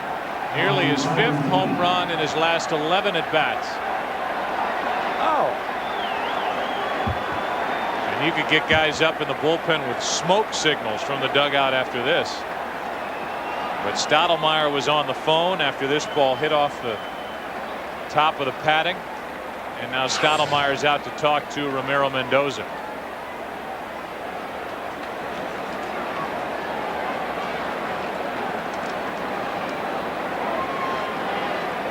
Before Piazza hit the home run, I was about to say that as Randy Choda's back up to throw, I was going to say that Mendoza does not give up a lot of home runs. He's given up 6 this year, but that sinker is very, very difficult to lift. Most hitters hit on top of it, and that gives Joe Torre and Mel Stottlemyre a new weapon because they get a lot of ground balls off of that pitch. Not the last 2 hitters. Valentin now. John, a 2 RBI day. Off the hand, strike 1.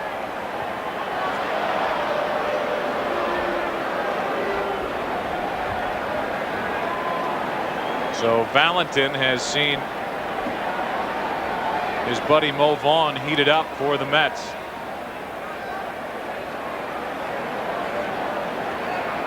They locker next to one another at Shea Stadium.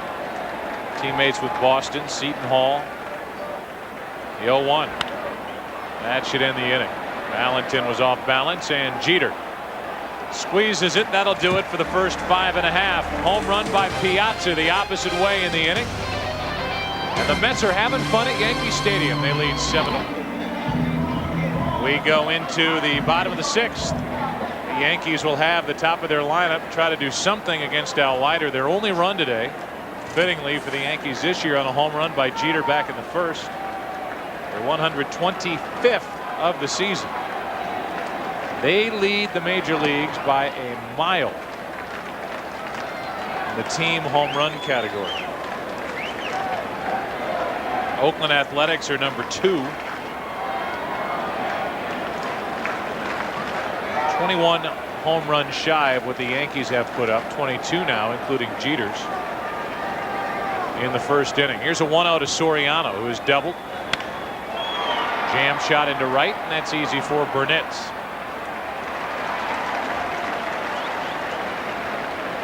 One out. The All-Star game is coming up on Tuesday, July the 9th in Milwaukee for one spectacular summer night.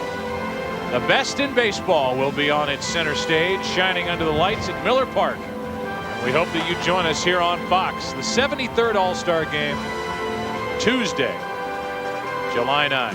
Started by Arch Ward, a newspaper man in Chicago at Comiskey Park back in 1933.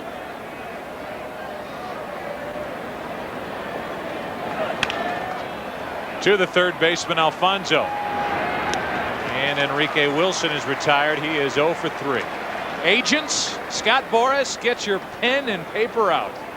How many players do you have on this list that get bonuses in their contracts if they go to the All-Star game? You brought up a good point before the game. I mean, Bartolo Colon really should be in the All-Star game, but he moves from the American League to the National League with the Montreal Expos.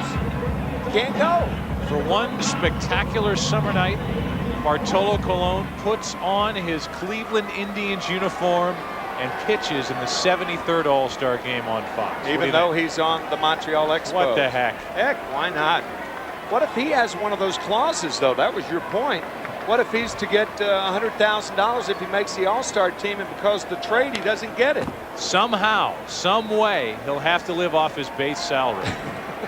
In the National League, Barry Bonds is the leading vote getter. Vladimir Guerrero, Sammy Sosa, a couple of Phillies, Roberto Alomar, Todd Helton, Mike Piazza. 2 Mets, 2 Phillies. Strike 2 on Jeter, who has homered and walked. What's wrong with Alomar today? Something in his knee?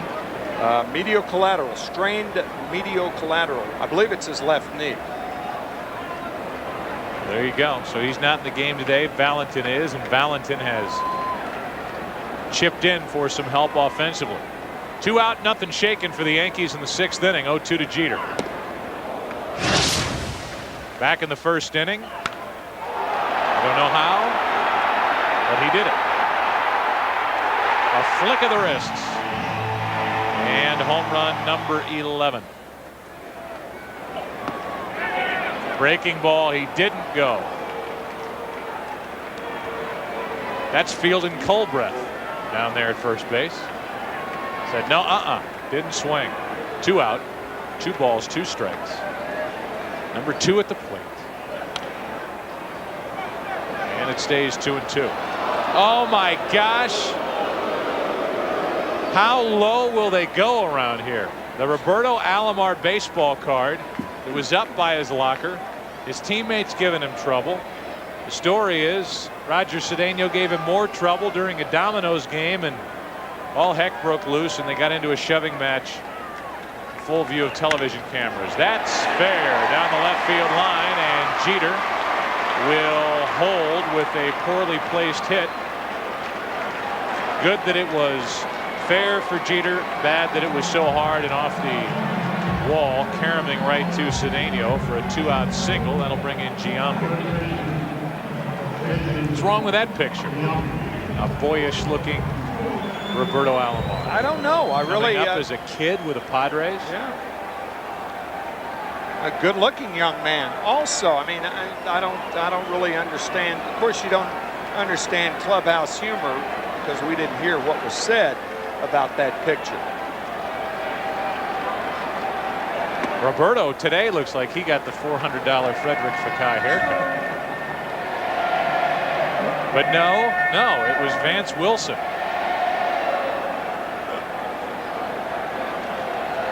Roger Cedeno on your right, Roberto Alomar on your left. Got into it in the corner of the dugout. They have since made peace somewhat. One of 2 fights between teammates on 2 different teams. Barry Bonds, Jeff Kent. Here's the Alomar and Cedeno. They've got the right guy in there breaking it up, I'll tell you that. That buffer in the middle, nobody's going to go through him. 1 on, 2 out. Giambi up on the count, 2-0. And then the Kent Bonds issue. And I'm going to say it right now on national television, or at least regional network television. I'm with Barry Bonds on that one. I am too. There, I said it. I feel better. Jeff Kent's criticizing David Bell for a bad throw at second base. I mean, does that mean that David Bell has every opportunity to criticize Jeff Kent? anytime he doesn't receive a throw properly. I mean, that's absurd. You start pointing fingers at your teammates. Usually that's a sign of a losing ball club. And the Giants are not a losing ball club. So you're entering today's game 5.5 behind the Los Angeles Dodgers. You point a finger at somebody else, you got 3 pointing back at you, mister. Huh, Jeff, Kent? You listening? No, he's not. No, there's no way. No. That's all right. Didn't know way. 3-1. Into center? No. A little tailing line drive that died in the glove of Ray Ordonez. Back after a break. It's the 7th inning. And a new pitcher, third of the day for the Yankees, Lily Mendoza.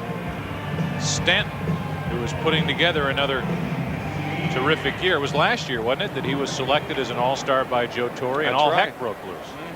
Doesn't usually happen that setup relievers get selected, but then due to injury, Joe Torre had the opportunity, and he made good on that opportunity, to select Jeff Nelson, who he didn't exactly see eye to eye with when he was a Yankee, and is now with Seattle, injured at the moment. But Nelson became an all-star, and all was forgiven. Ball 1 to Burnitz, who is 0 for 3,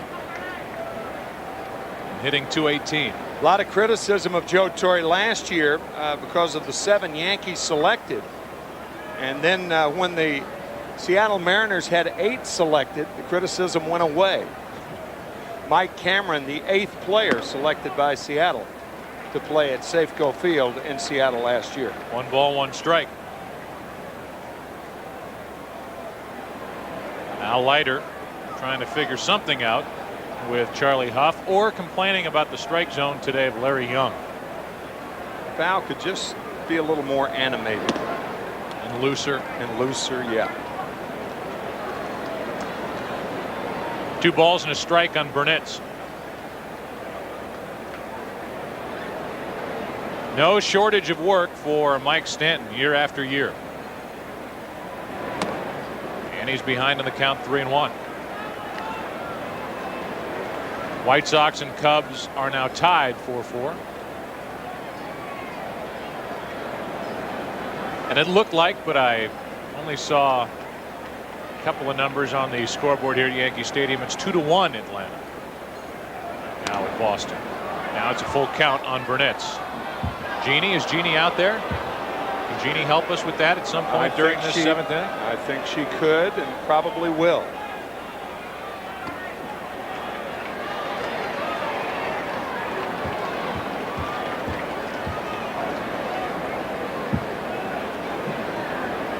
Yankees probably without Hernandez in their bullpen today. Went 4 innings last night.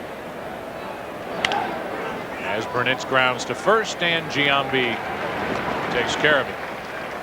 Jeremy Burnitz 0 for 4.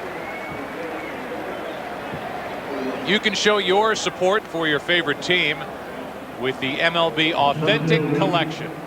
Log on to MLB.com to order your player quality merchandise now. You didn't have uniforms made of this kind of quality back when you played, did you? You had those heavy things. Oh, they were awful. Those heavy wool uniforms. Even dry, they weighed a lot. Wet, they were horrible. You had some guys, including your good friend Bob Gibson, used to wear sleeves.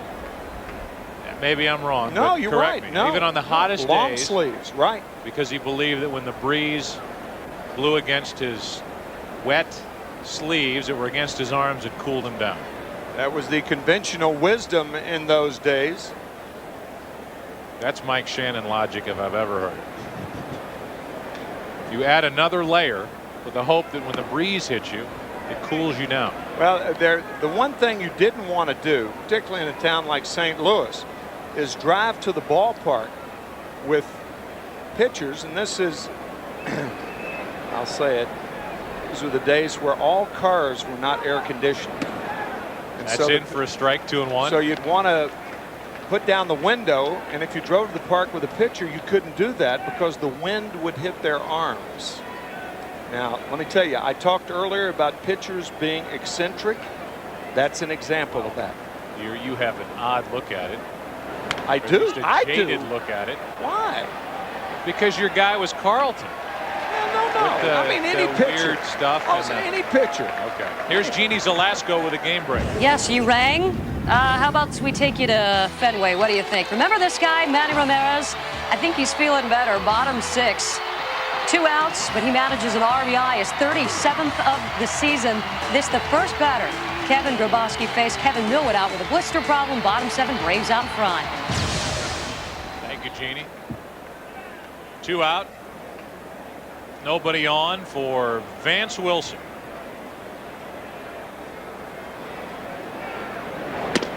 And a ball down and in.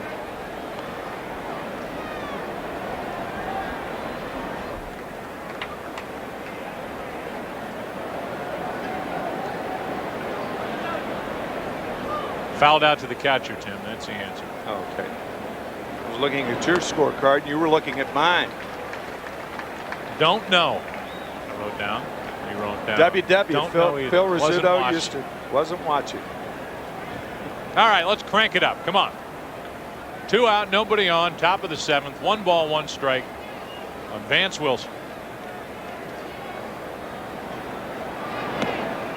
How do you think this? Here's a question to put you on the spot. You think this Yankee team is as good as the one that has continually shown up in the World Series since 1996? I don't think it's as good as the 98 team. I don't think they have the pitching that the 98 team that won 114 games had. But still good enough to get there. Oh, yeah. Oh, yeah. Everybody's had a nice stretch as they play God Bless America here at Yankee Stadium. And again, remember those lives that were lost during the September 11th tragedy last year. And as we prepare for the bottom of the 7th, the Yankees will have the 5, 6, and 7 hitters against Al Leiter, who has persevered. This is our game summary. Al Leiter, 6 innings, 1 earned run on the Jeter home run. He's allowed only 4 hits. He struck out 4.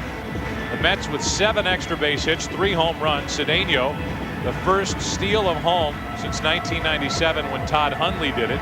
That was in a double steal. This was a straight steal. And the season series is tied 2-2. The Mets have never won the season series from the Yankees.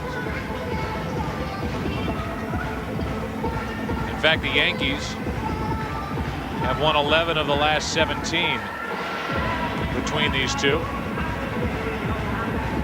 As we play here in the bottom of the 7th, realizing this statistic, I'm not big on stats, surprised me that the Yankees have won 27 games this season, leading the major leagues by a mile when trailing after 6 innings. I didn't realize that either, Joe. 27 games, and the Mets are second with 18 wins when trailing after 6 innings. So the Yankees have 9 outs in which to score at least 6 runs, and a tough assignment the way Leiter's been pitching. Bernie Williams, Jorge Posada, Robin Ventura. Williams doing a little excavating in the batter's box. Bernie today is 0 for 2. Bounced into a nicely turned double play his last time up, started by Alfonso with Valentin in the middle.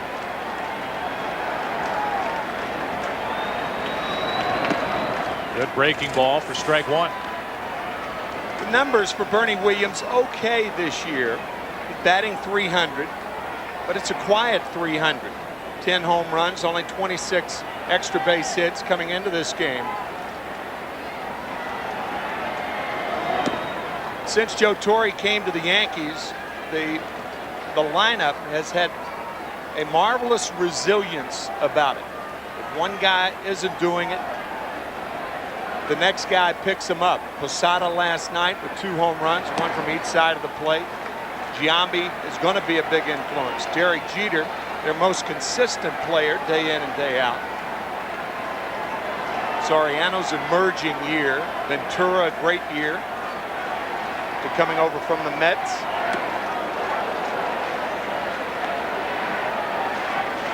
Back off to his best start ever. The home run ball.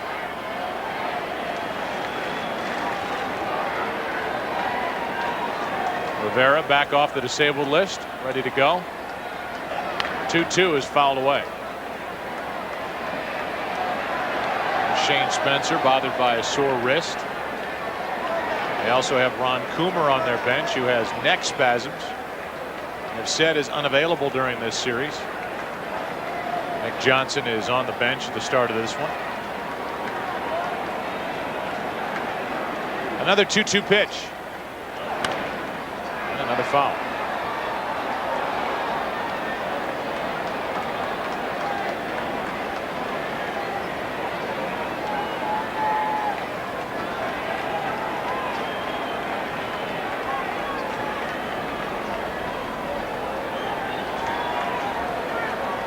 Bernie Williams leading off in the 7th inning. Takes high for ball 3, full count.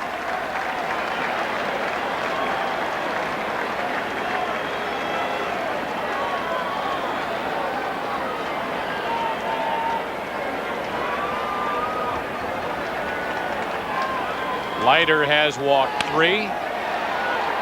And Williams into shallow center. Base hit in front of Jay Payton. The leadoff man is on for the Yankees. Let's send it back to the West Coast. Here's Jeannie Zalasko with a game break.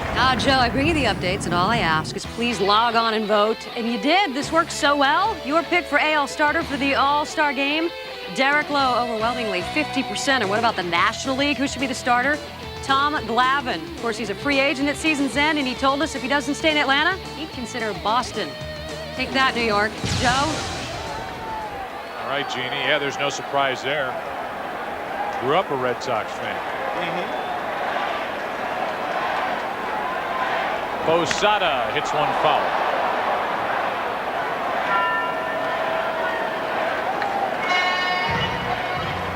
Jorge 13 home runs and up to 50 RBIs.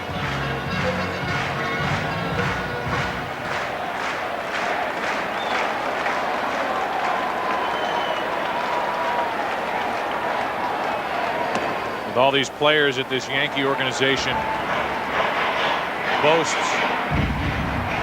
Posada, in my mind, is a guy that gets overlooked a lot. 29 years old, he'll turn 30 later in the year as he comes up empty 1-2, but he's a switch hitting catcher. Struggles from time to time defensively. Last year drove in 95, a career high. Career high in home runs, 28. And those players are hard to come by. Jorge Posada signing as a shortstop. And after his second year, he changed to become a catcher. You think about how important the minor leagues are. If, for instance, Jorge Posada wasn't encouraged to become a catcher, who's the catcher for the Yankees now? You know somebody would be back there, and there's action now. David Weathers and Mark Guthrie warming now for the Mets.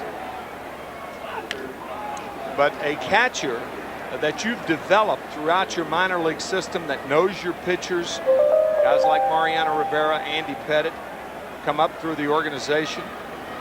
The minute we start praising Jorge in the minor league system of the Yankees, he gets smacked on the left ankle, and it appeared that it was, he wears that half shin guard, but it appeared that it was in the leather part of the shin guard, or right above it, I guess. Well, Leiter keeps pounding him inside. Last night, the Mets trying to pound Posada inside. Hit a huge home run left-handed, and then rode one out of here right-handed.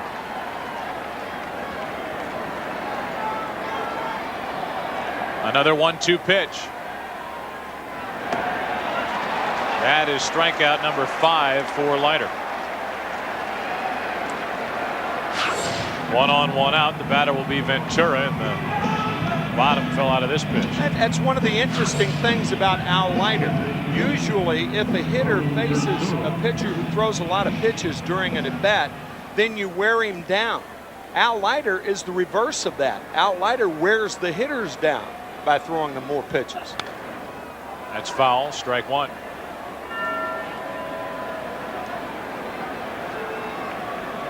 Al Leiter has a limited no trade clause, by the way, that if the Mets don't get it together soon, I wonder if he will expand that list and end up finishing this season with another team. Mo Vaughn. They get the force at second, and Leiter does not cover, so the inning continues. Left-handers have a more difficult time covering first base than right-handers. Ernie Williams had an idea about going back to the bag when Mo Vaughn made that play. But had Leiter not had a brain cramp, and Al did on that one, then it would have been a double play because Ventura does not run well. So the inning continues, 1 on 2 out, and here is Rondell White, who has a hit and a strikeout. Left-handers have a tough time covering first base because they fall toward the third base side of the diamond. You're trained as a catcher. Any ball that's hit to the right side of the infield, any ground ball, to say, get over there. My first year as a broadcaster in 1980, I found myself saying several times, get over there. Base hit over there through the left side, and Rondell White's 2 out of 3. And now Alberto Castillo will walk in as the hitter. Attention, Alberto Castillo. Looks to be Al Leiter's last inning. The bullpen is up and throwing. Thrown a ton of pitches. Typical Al Leiter performance as Guthrie and Weathers continue to throw. 117 pitches as we speak. Well, you know, there are scouts watching this game, and I would imagine that the Mets pass list for scouts will grow over the next couple of weeks, leading up to the end of July, the trading deadline. Counts 0-2, and Castillo hasn't taken a swipe at it. Castillo's grounded into a double play, bounced out to second. Pitch number 120 on the afternoon is high for ball 1. You don't ever have to worry about effort level with Al Leiter, or a guy that's quote unquote into the game.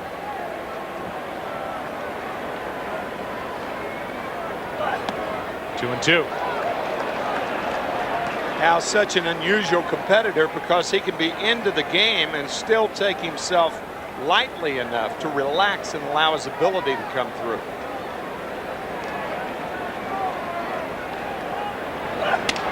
Broken bat pop-up. Falling in a hurry. Payton makes a sensational catch to end the inning. That saved 2 runs. Got it off the heel of the glove, kept it in the glove, and we go to the 8th, still 7-1 Mets. Back for another inning of work. We move into the 8th inning before this game goes any longer and we don't get the chance. We'll tell you the producer of today's game is Jeff Gowen. Director is Bill Webb. The associate director John Coleman. Broadcast associate Eric Billingmeyer. Steve Horn in the booth. Our technical producer is Sid Drexler. And the senior producer of the studio show is Scott Ackerson. It's produced by Gary Lang, directed by Bob Levy. The coordinating producer of Major League Baseball on Fox is Michael Weissman. The senior producer of Fox Sports, Bill Brown, and the executive producer is David Hill and Ed Gorin. Now they can all rest tonight. Go to sleep with a smile on their faces as we've said their name on television. 8th inning, 7-1. And first pitch hacking for a base hit is Ordonez.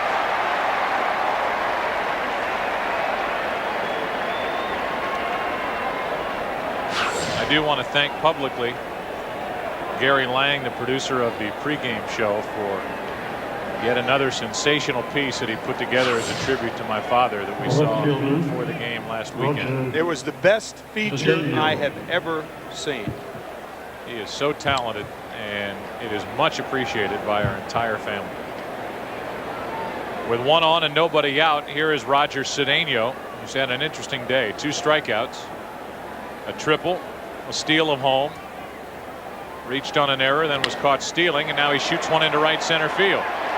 Ordonez will go to third. Williams can't throw, and it's first and third, nobody out.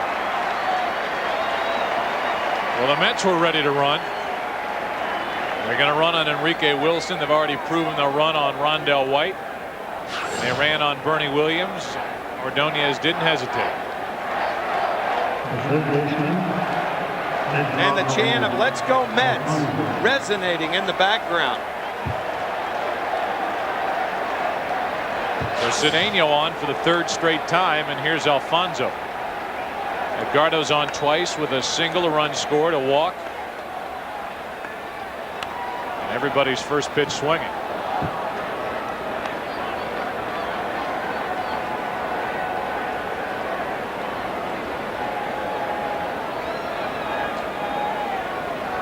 Ordonez and Cedeno. Alfonso at the plate.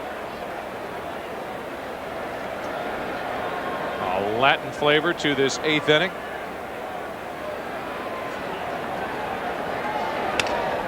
Ground ball up the middle.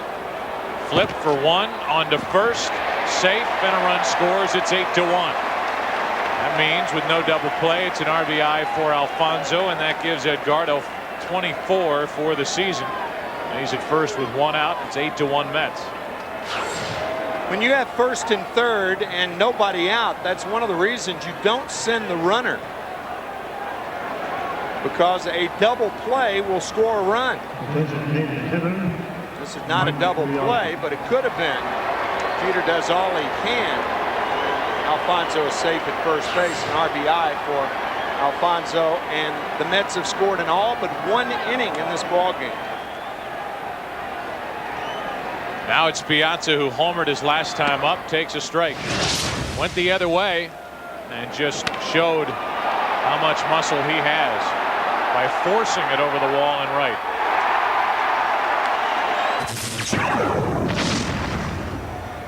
$15 now for the season. He has a double. He scored twice today. And he's in the hole here 0-2.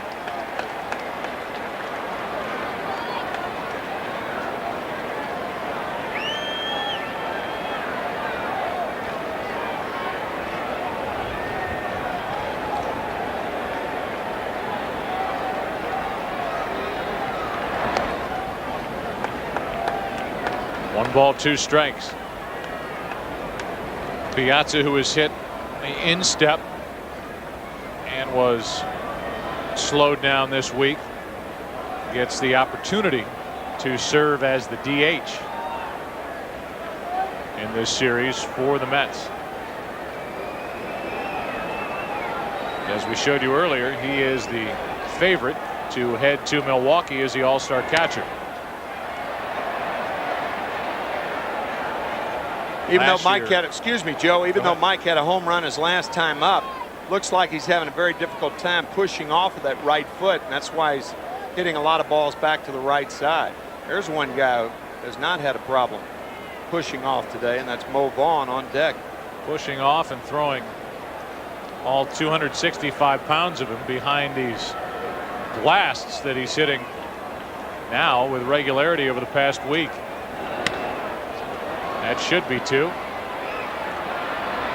And that ends the inning. 6-4-3. The Mets get another run driven in by Alfonso. Bottom of the 8th. It's 8-1 Mets. Championship back in '96. Now he's with the Mets, another guy who has worn both uniforms, and he takes over here in the 8th. Top of the order, Soriano, Enrique Wilson, and Derek Jeter. Cubs unloaded a good young pitcher named Ruben Quevedo to get him Weathers from the Brewers last year at the trading deadline, and then didn't retain him. Been some interesting choices made by the Cubs and their front office. None more important, or for Cub fans more disappointing, than the decision they made not to re-sign Greg Maddux. Whew.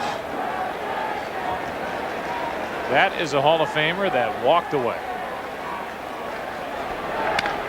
That's cracked into center field. Back is Payton, and it's off the wall. Soriano will cruise into second and hold with a leadoff double. His second double of the day. And for Soriano, nothing new with 2 bangers. Alfonso Soriano is number 1 in the American League now with 29 on the season. Kidding earlier about the muscle-bound Jay Payton, muscle and fitness, choosing him the best-built ball player. A guy with the type of strength that is so necessary in baseball. Alfonso Soriano. Soriano not running hard there, but he's only going to get a double anyway. But still, that's a bad habit to get into. Here's Enrique Wilson, who's hitless today.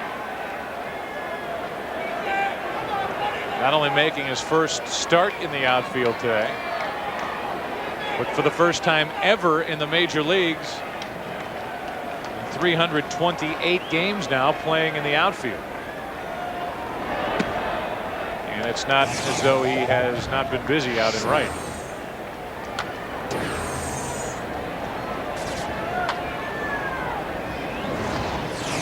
Weathers on the mound with Guthrie still getting ready in the bullpen.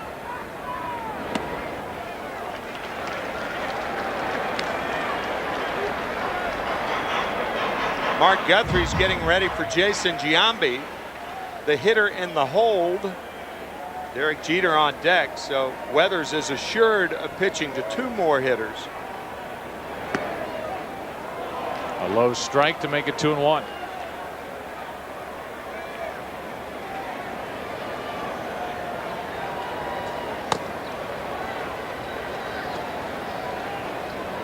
Mark Guthrie, longtime big leaguer.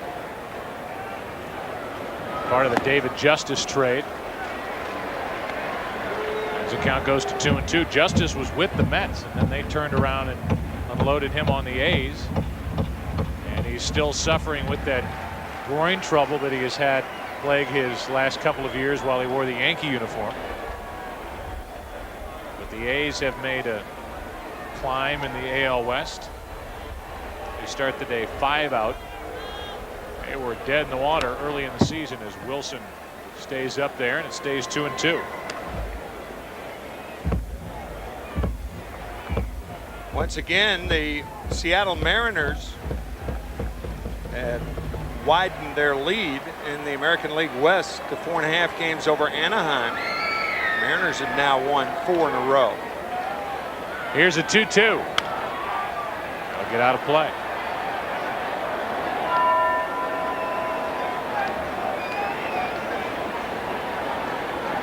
No sophomore slump at all. Right now hitting .359. In fact, he's better all the way across the board in his second season. Here's a 2-2, and there's a line drive and a left field base hit. Well, bring Soriano to the plate. He scores an RBI hit by Wilson, and it's 8-2. Mets here in the 8th.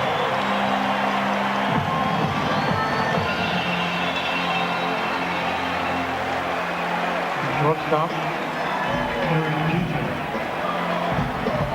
That was a key out for the Mets to get. I know what you're thinking. Well, how can it be such a key out? I mean, they're trailing by 7 runs, but now you've got the fat part of the order coming up. Jeter, Giambi, and Williams. There's still nobody out.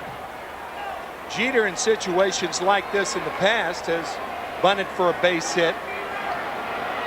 I don't think there's anybody in the big leagues today who is more in tune with the day-to-day feeling of how the game's going than Jeter. Running the bases, in the field. He hates to sit out a game. Hates it. He talked about his bunting. A lot of guys that may be as adept at laying down a bunt as Jeter lines to right, but knowing when to try to lay down a bunt is what Jeter is so good with. It's the flow and the feel of the game. You know, they tell that old cliche about it doesn't show up in the box score. Jeter does so many things along those lines. Looks like Burnett's having problems with that line drive. It's normally a ball you'd catch with the heel of the glove to the ground, but Jeter is just so savvy with the goings on in a baseball game. If there was a percentages type move to go to a left-hander, now would be the time. As a 92-mile-an-hour fastball drills the inside corner. With Giambi and then back-to-back switch hitters. Then a lefty, Ventura, and both switch hitters better power-wise left-handed. But they stay with Weathers.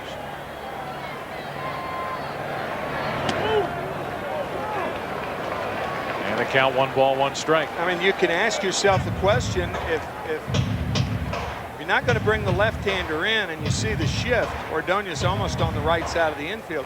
If you're not going to bring the left-hander in right now, what's he doing up? Yankees already have a run home. They have a man on, 1 out. Guthrie standing in the bullpen watching, at least warming up and watching in between pitches while Weathers tries to get through this 8th. And can't get Giambi. Holding at second is Enrique Wilson, and now might be the time to go get Weathers. Now from the Yankees standpoint, it doesn't matter because you have two switch hitters coming up.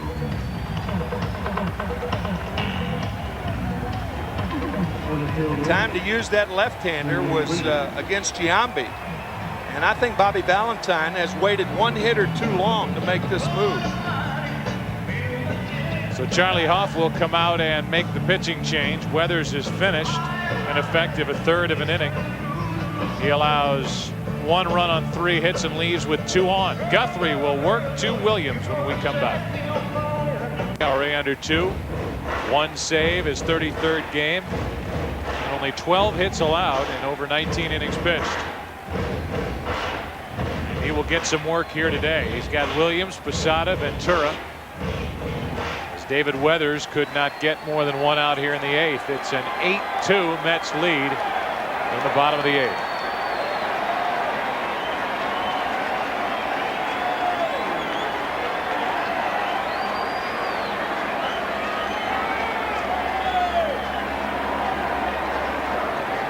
Very impressive. 2 on, 1 out.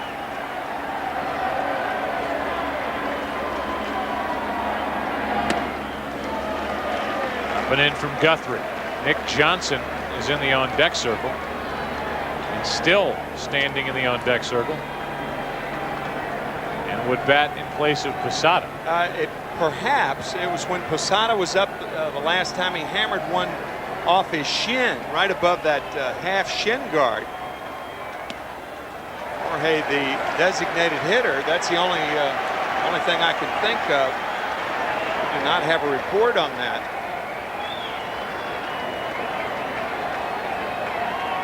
The only explanation would be injury. Yeah, right. They wouldn't do it for strategic purposes. As Williams waits for a 2-0 pitch. Hard hit. Alfonso couldn't get that out of his glove, and the Mets can only get 1. But a good play by Edgardo Alfonso, 5-4 in the force out. This will be Nick Johnson batting for Jorge Posada. Alfonso has played a terrific game defensively at third base today. This is the 3rd nice play that he's made. When an infielder on the left side has to turn to his right, that is often the most difficult play. You're only going to get 1, but that's all the Mets want in this situation. 1 out. So here's Nick Johnson getting a little more consistent. First full year in the big leagues. Ball 1 from Guthrie.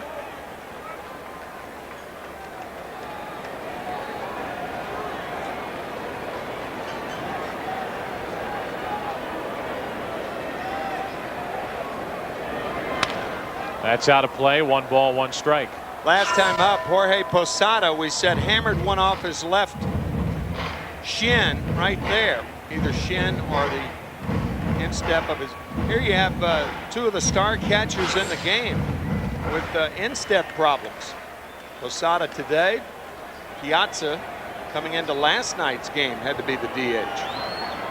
Here's a 1-1 pitch from Guthrie. Still can get it up there at 90 miles an hour. Mark Guthrie, we were talking to him before the game. Part of one of the most exciting World Series to happen over the last 15 years.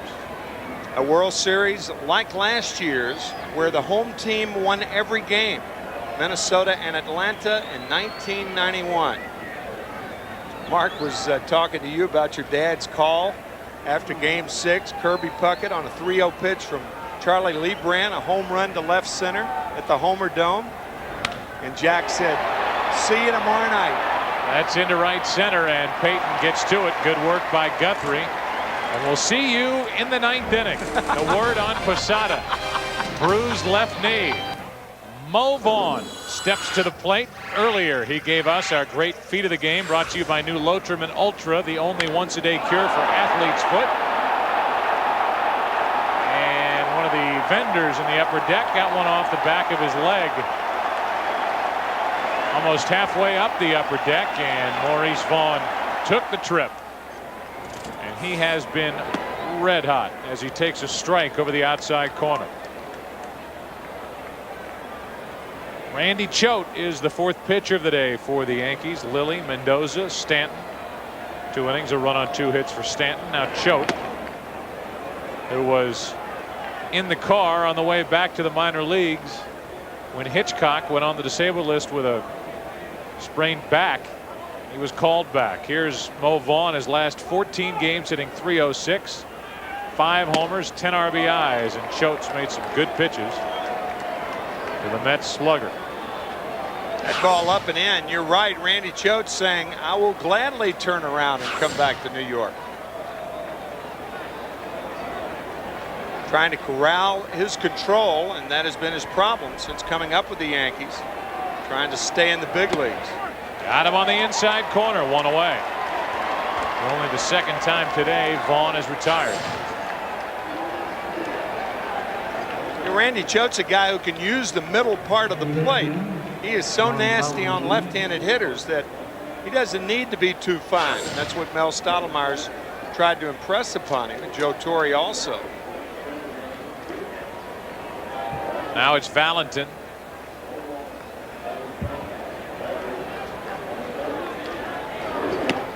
Ball 1. Jaime Cerda, a left-hander, just added to the roster. Getting loose as Choate misses way outside. It's 2-0. A little surprised to see Cerda up since he was in last night's game. Quick turnaround. Mets are up by 6. And Cerda's up and throwing. That ball scorched back up the middle by Valentin. Next week on Fox Saturday Baseball, the Tigers visit Fenway Park to take on Nomar Garciaparra and the Red Sox, or Sean Green and the Dodgers. The first place Dodgers battle Jim Edmonds and the first place Cardinals, plus other regional action. It all begins with This Week in Baseball, 12:30 Eastern, 11:30 Central. Here's Burnett. 1 on, 1 out.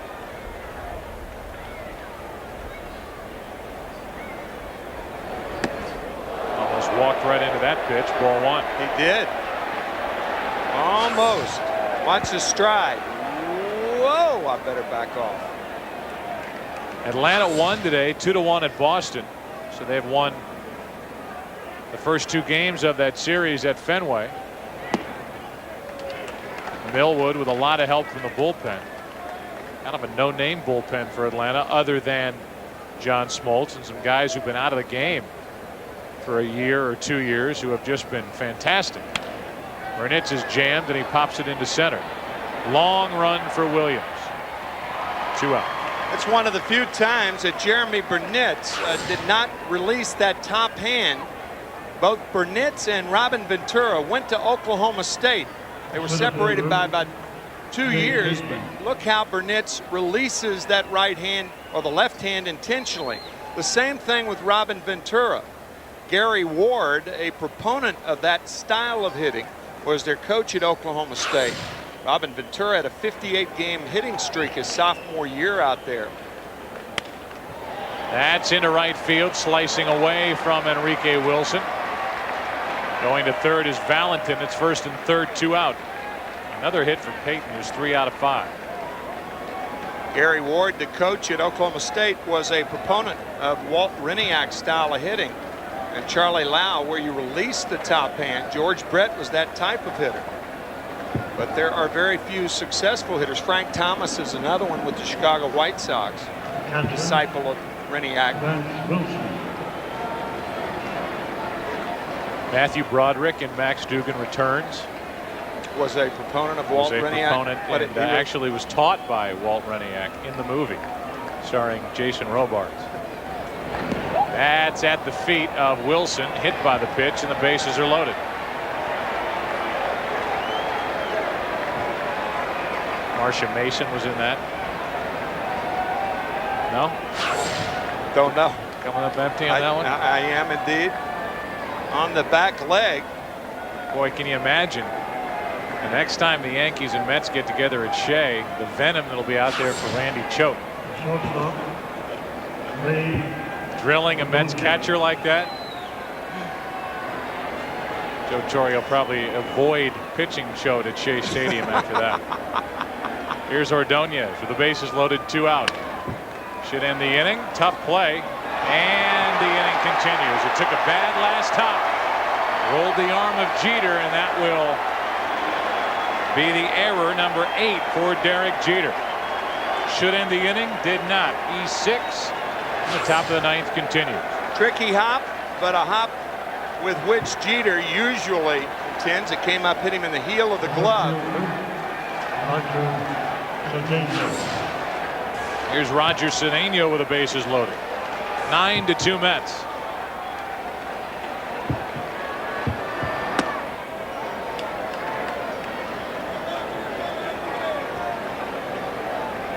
Cedeno at 246 with his 2 for 5 day. So Joe Torre will probably not pitch Randy Choate. I don't think I think he'll avoid that at all costs.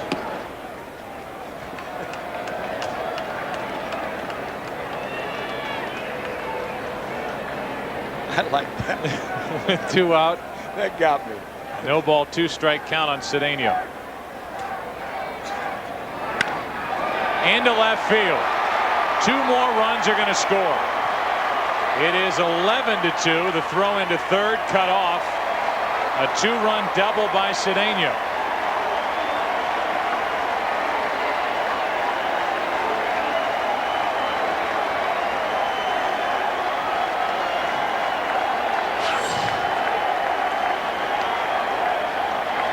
Hit number 3 for Cedeno, a single, double, and a triple today. Mets, who were pounded last night by the Yankees. Turnabout is fair play today. To be accurate, I said double. They're going to call that a single. I don't agree with it, but they're going to call it a single. I Down agree. the left field line, and the throw came back into the infield. No play on it. I mean, a guy who can run like he does, when Rondell White goes 5 steps toward the line, there's no way White can throw him out. It's a double. But I guess Weird not. bounce. And the inning is over. Don't do it. Don't get on the official scoring. Okay. Don't. Okay. Let it go. Okay. We go to the bottom of the 9th, 11-2. League debut last night. Worked an inning and 2/3, entering the game with the bases loaded in the 8th inning and only 1 out. Only allowed 1 run to score. That, of course, was not charged to him, and he struck out the side in the bottom of the 8th inning as Robin Ventura steps up to hit off Jaime Cerda. So a lot has happened to Jaime Cerda over the last 24 hours. Major League debut last night. Appearance number 2 here. And the first one drops low to Ventura with White and Castillo to follow. 11-2. Pretty good fastball from this young left-hander, 90 miles an hour, and the count evens 1-1.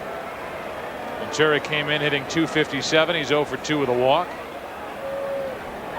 Rondell White, one of 3 2-hit days for the Yankees.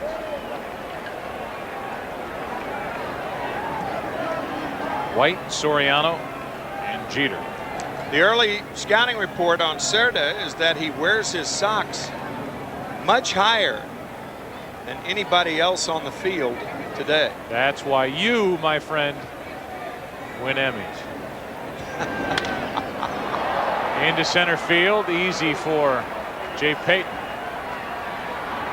1 out. Good work by Guthrie to finish off the 8th. You're not much on that being a keen observation. No, I would think that you would get to the park early today. Yeah. Talk to Charlie Huff, talk to Mike Piazza, Vance Wilson, talk to the bullpen catcher for the Mets, and find out more about this guy. But I did. You want to mail it in? Mail it in. Hey, what do you mean mail it in? I said his socks were higher than anybody else out there. No balls, 1 strike on Rondell White. Reaching for it. Ordonez. 2 out. Not much for my keen observation. No. Catcher. What strikes you about Alberto Castillo as he walks to the plate? His socks are much lower than Cerda's. And he's the last chance for the Yankees to extend it. This one will go to the Mets, a 40-39 record.